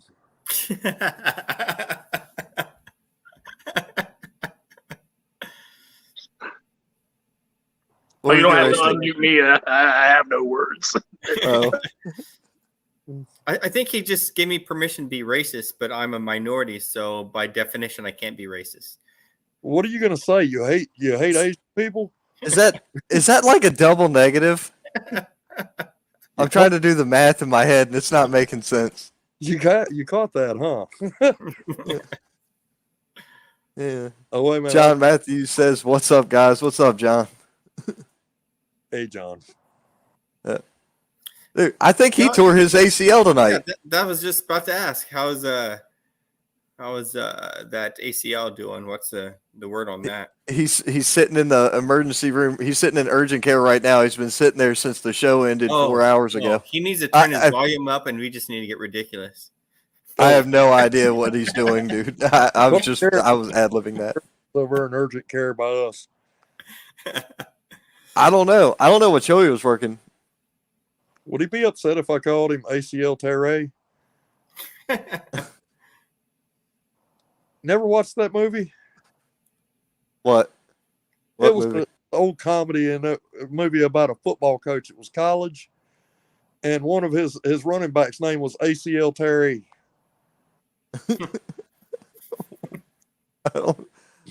I don't know that movie.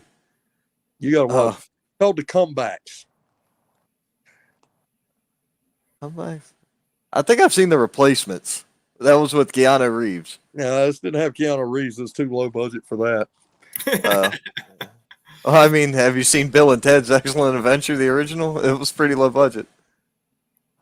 Well, those Boondock Saints, but man, if you tell us anything bad about that, I'm gonna choke somebody. Yeah, agreed.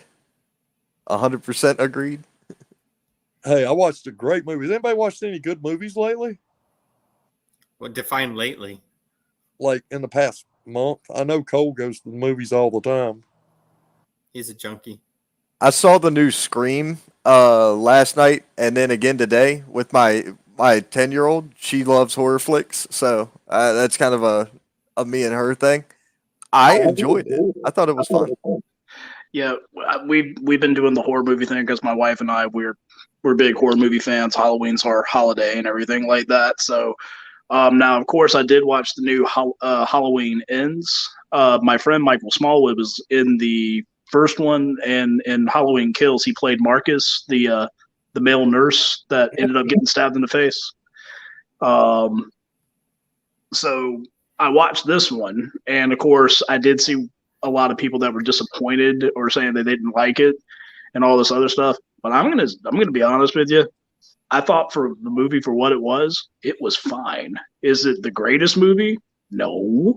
There was a lot of things that they could have done a lot better. But if people were like, Michael Myers wasn't even in the movie. He was like in the movie for like all of 5 minutes. Like, Michael Myers is like 80 years old. What the fuck do you expect him to do? I mean, goddamn, he was an old man when I was. You know, it's like I was like the best thing about that movie, and this, hopefully everybody's already seen it by now, but everybody's asleep, so it don't matter. But Jamie Lee Curtis's character has a line as she's writing in her memoirs, says, "Evil doesn't go away; it changes shape." And that was really the whole metaphor of the movie. Mm-hmm. Well, I mean, if there was this one, because Michael Myers was only in it for a few minutes. What about the Colton Michael Myers? That was the one where they were in that warehouse or whatever. That movie, I didn't like it at all. I thought it was stupid. But here's the kicker with this: the new trilogy that came out actually deletes everything all the way back to the first movie, so it's only 4. That's the way that these 3 were intended to do. Go all the way back to Halloween 1, and everything that happened after it no longer exists. This is a different timeline.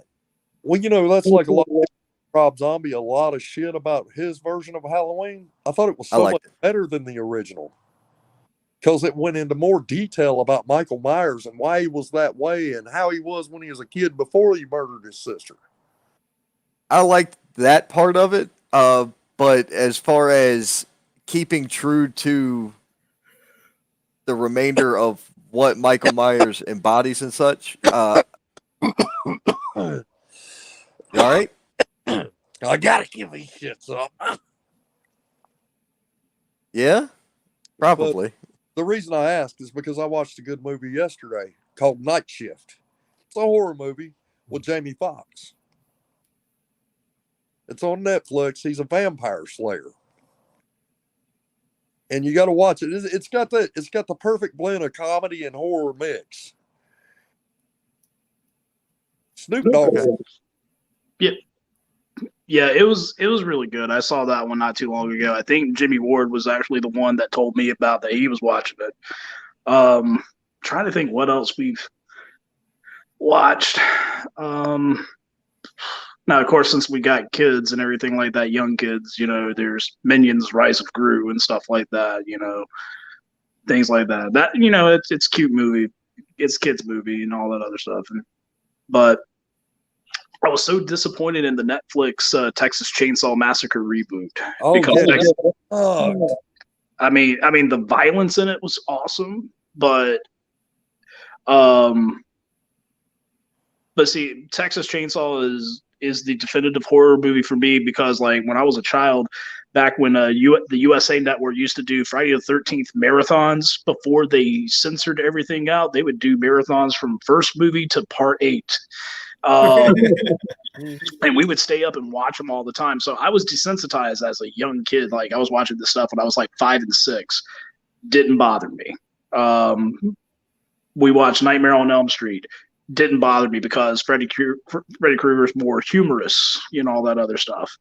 For my brother Tom, the TV movie Stephen King's It scared the shit out of him. Pennywise scared the shit out of him, and he still has a fear or phobia of clowns to this day.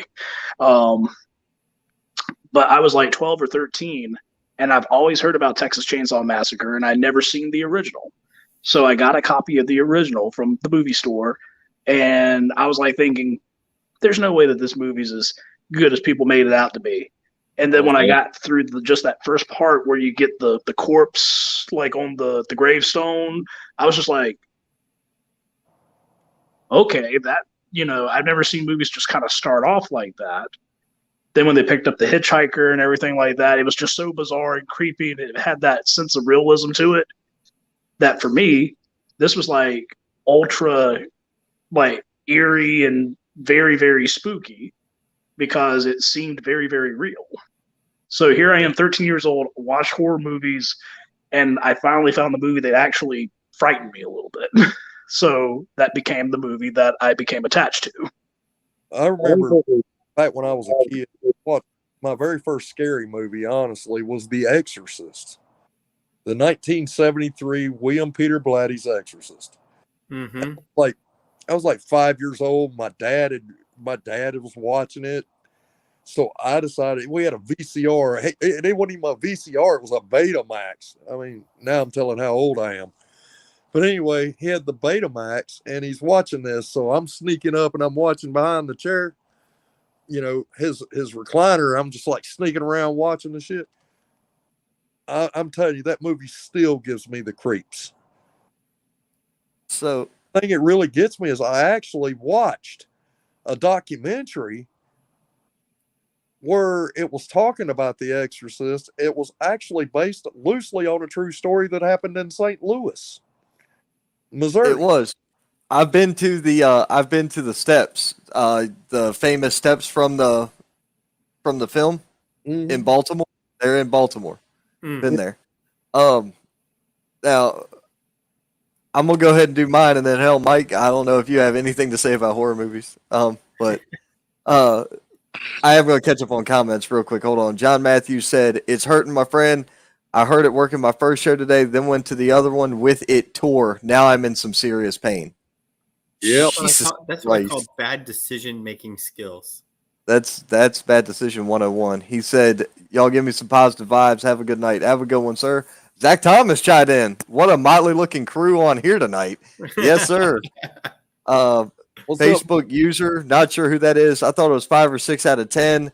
That sounds like it could be Elliot or Shane, maybe, who chimed in with that. But normally their info pops up because I know one of them didn't like the movie much, and I don't know who else would be up at the hour. Zach Thomas also chimed in to say Evil Dead. He brought up that movie. Oh, man, Army of Darkness, Evil Dead 2, man.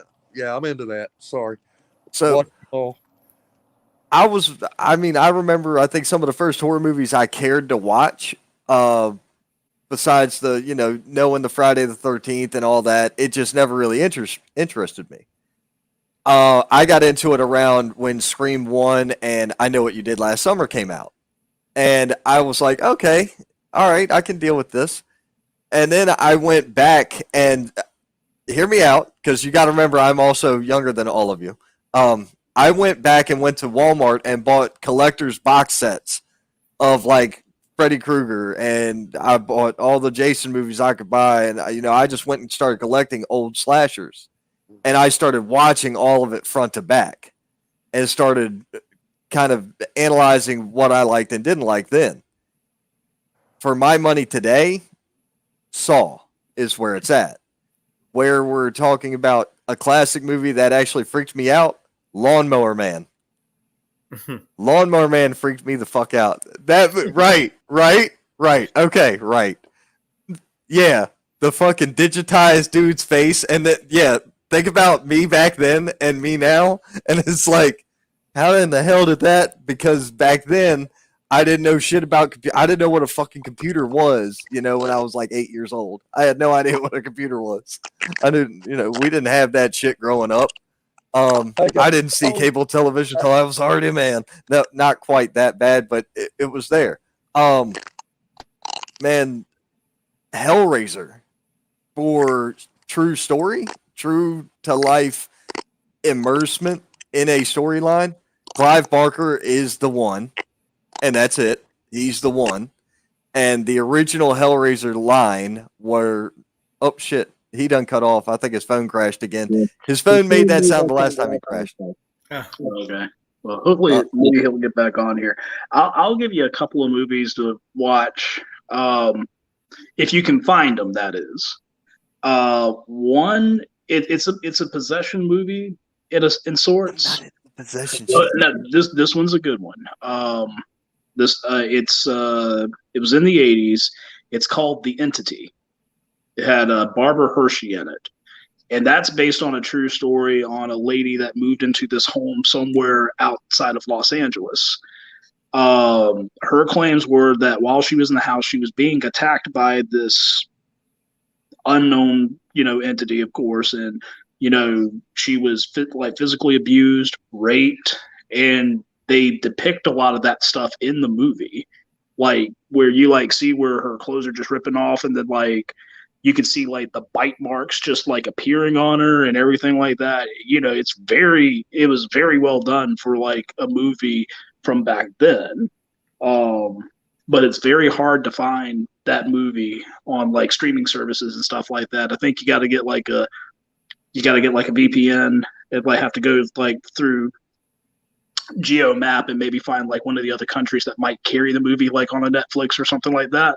Watch now on Stars. It's not the one that you're thinking of. That one's 2000 something. 1982. It is on Stars? Yes, sir. Man, I tried looking for that thing, and because I tried to get my wife to watch it. We couldn't find it. But I don't have Stars either, so it don't matter. Well, yeah, I guess that. Well, that's the perks of the cable bill. Nah, I ditched the cable bill because we just don't watch cable. I watch movies, streaming services, and stuff like that. That's more or less where I get my entertainment source from.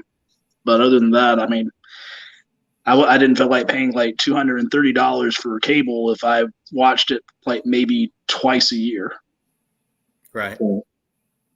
Just get the Wi-Fi. It's much better. Well, yeah, it also depends, especially if, things like Apple TV. Right. All that shit out there. Because if I'm not watching movies, I'm reading books. That's about it. Mike, what about you? Well, I'm not a slasher guy, so I've never found the Friday the 13th to be particularly scary. It's just some dude running around killing people. So I'm more of a supernatural. So I like the Exorcist. So The Exorcist is probably the first scary movie I remember. Let's Scare Jessica to Death. Amityville Horror. The Thing, I think, was in the 80s. Amityville was good. So those are ones that were scary to me. But I do like the pseudo scary comedy movies like Lost Boys. It's not really scary. It's entertaining and funny, but some reason it gets put in the horror section. So that's what I watch for scary movies. Poltergeist was a great one for my age. Has anybody seen? It's a horror comedy. Has anyone seen Dale and Tucker versus Evil? I love that movie. Absolutely love that movie. Ron, you need to Yep. get on that. Yeah. It's so well done. I mean, it's not a spoof, but it kind of is a spoof, you know? It's really well done. Have You you know, seen, it's to get away from the horror for a second there, have you guys seen Everything Everywhere All at Once? I have not yet. All right, you watch that movie, and I think you will understand my personality more. Because I love that movie to death. I've seen it 3-4 times already. It's got everything. You want some family drama? It's in there. You want ridiculous comedy? It's in there. You want metaverse stuff? It's in there. You want action fighting? It's in there. I like this anyway. The guy who plays Tucker is hilarious as shit. Alan, I can't pronounce his last name. Alan Tudyk. Yeah, that Yeah. dude's awesome. I think it's really funny because I got the kids, so we watch the movies. And this one's actually one of my favorite family movies to watch. It's a Disney film, Moana. I love the music in it; it's great. Yes, I like musicals. If you don't like musicals, you can do that. But anyway, Sweeney Todd was a good musical. yeah, I love Sweeney Todd. I actually auditioned for musicals, singing pieces from Sweeney Todd. Oh, You don't hear me sing very often, and I don't do it very often these days. But anyway, Alan Tudyk is in Moana. You know who he voices? mm-mm. The chicken. Hey. And Alan Tudyk is a student of Juilliard. So imagine that scene where the chicken's on the little raft and he goes, "Ah!" That man went to Juilliard. So guys, the phone's about to die on me, so I'm gonna go ahead and get off of here. But you guys have a good night. And I successfully did not bury anybody. Congratulations. But do better. Yeah. Oh man, I think his phone died as he was trying to exit. Yeah, I think so too. So I think we got the point across. Yeah, I'm fairly confident. I said what I wanted to say. Just That's moving good. forward and trying to promote my team. That's right, man. And look, once again, tried to help in the past. That ship sailed. So it is Yep. what it is. And I know Zach's tried to help him in the past too. I've talked to Zach about this, or about that a while back. But there's the hell was that? Somebody just came in and exited real quick from the from the stream. That's interesting. Oh.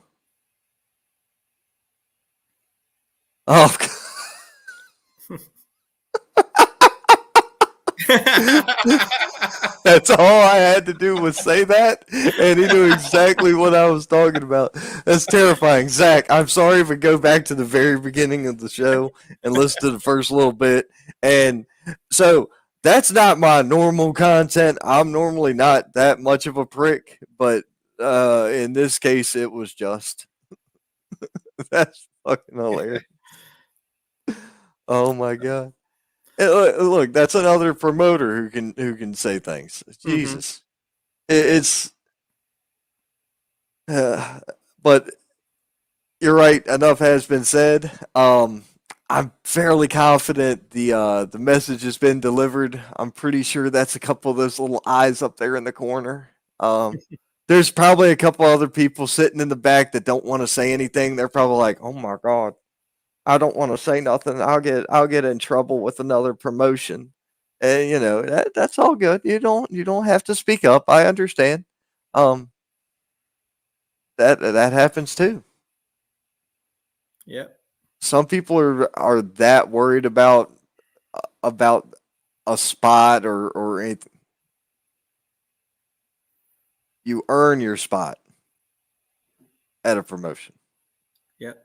You don't get spots by doing, trying to do backhanded bullshit. You earn spots. Spots are earned. Absolutely. So, and I'm really okay with downsizing. You know what I'm saying? I'm not against it because it's going to make things easier. You have more time to dedicate to the ones that actually want to succeed. Well, the number one indicator of success is disagreeableness. All right. And disagreeableness isn't just going out there being a jerk. Disagreeableness is knowing what you want and what you stand for and what your capabilities are, going out there to implement it. And when somebody is trying to steer you in a different direction that you don't want to go, you are willing to walk away from that. That's what disagreeableness is. So that's what I tell people is like, if you're not on the path that you want to be on because of this other person, then you've got to be willing to walk away. If you're not willing to walk away, then you're not going to get to your destination because you let this other person drive your bus and they're going to take you to their destination and not yours. So, Right. I think, we'll call it a teachable moment from Brino. Brino picks and chooses his spots, right? He picks and chooses. He doesn't want to work all the time. He doesn't want to be everywhere. And I'm like, man, you know what? That's starting to look way better. Pick your spots, work more quality shows, and have better quality content for it. So that's where I've been heading. Sometimes the trash takes itself out. well, I'm Sometimes sure you take there's the probably trash out. people that felt that way about me and from places I left. Oh, the trash took himself out, so that's good, and that's fine. People are allowed to think that. I have no beef with that. I just know that we have left places because those places were no longer adhering to their word, honoring the plan that we agreed upon. And so to me, those are contracts, even if it's just verbal. And when a contract is broken, then nobody is obligated to that contract anymore, And so felt that it was a bad place for us to be at that time. And so we walked away and went to another place. It took a little while. We had to be willing to stay home and watch shows because we weren't booked. But ultimately, that willingness enabled us to get to places we did want to work. Right. And that's been working out. That Absolutely. has been Absolutely. that has definitely worked out in the correct direction. Mhm. There's a lot of good come out of it. So it is what it is. I think I think after 2 hours and 13 minutes of stomping a mud hole in a dead horse, that's the new version of ground beef. I think we're pretty good with this. You have anything else? No, I'm good. I think you've seen all the Slam Buddies stuff that I've been throwing out there now. So Yep. take a look at that. And whoever's watching, if you want a Slam Buddy of anybody on King Enterprises, contact that individual. If you want the set, contact me. Fantastic. Cole chimed in. Well, Zach chimed in to say sometimes it needs to be said. Yep, this is true. Cole said, plugging the phone in, just going to say in closing, leave the drama out of the business. Yeah, exactly. Leave the drama in the ring. Sorry I came in on the end. Hey, Zach, it's all good, man. We were, like I say, this started over 2 hours ago because I waited for all the indie shows to end that were going on, and I waited for NXT to end. I wanted to make sure anybody that had something they wanted to say or add to this scenario that occurred got their chance to say their piece. Because unfortunately, in this day and age, what occurs is people open their mouths and there's no recourse for the other party that they were bad mouthing to have a way for them to make a rebuttal. Well, in this case, they've got it. I've made it abundantly clear. So if it is what it is, you take care of those who take care of you. Absolutely. If somebody tries to do something good for you, you try to look out for them.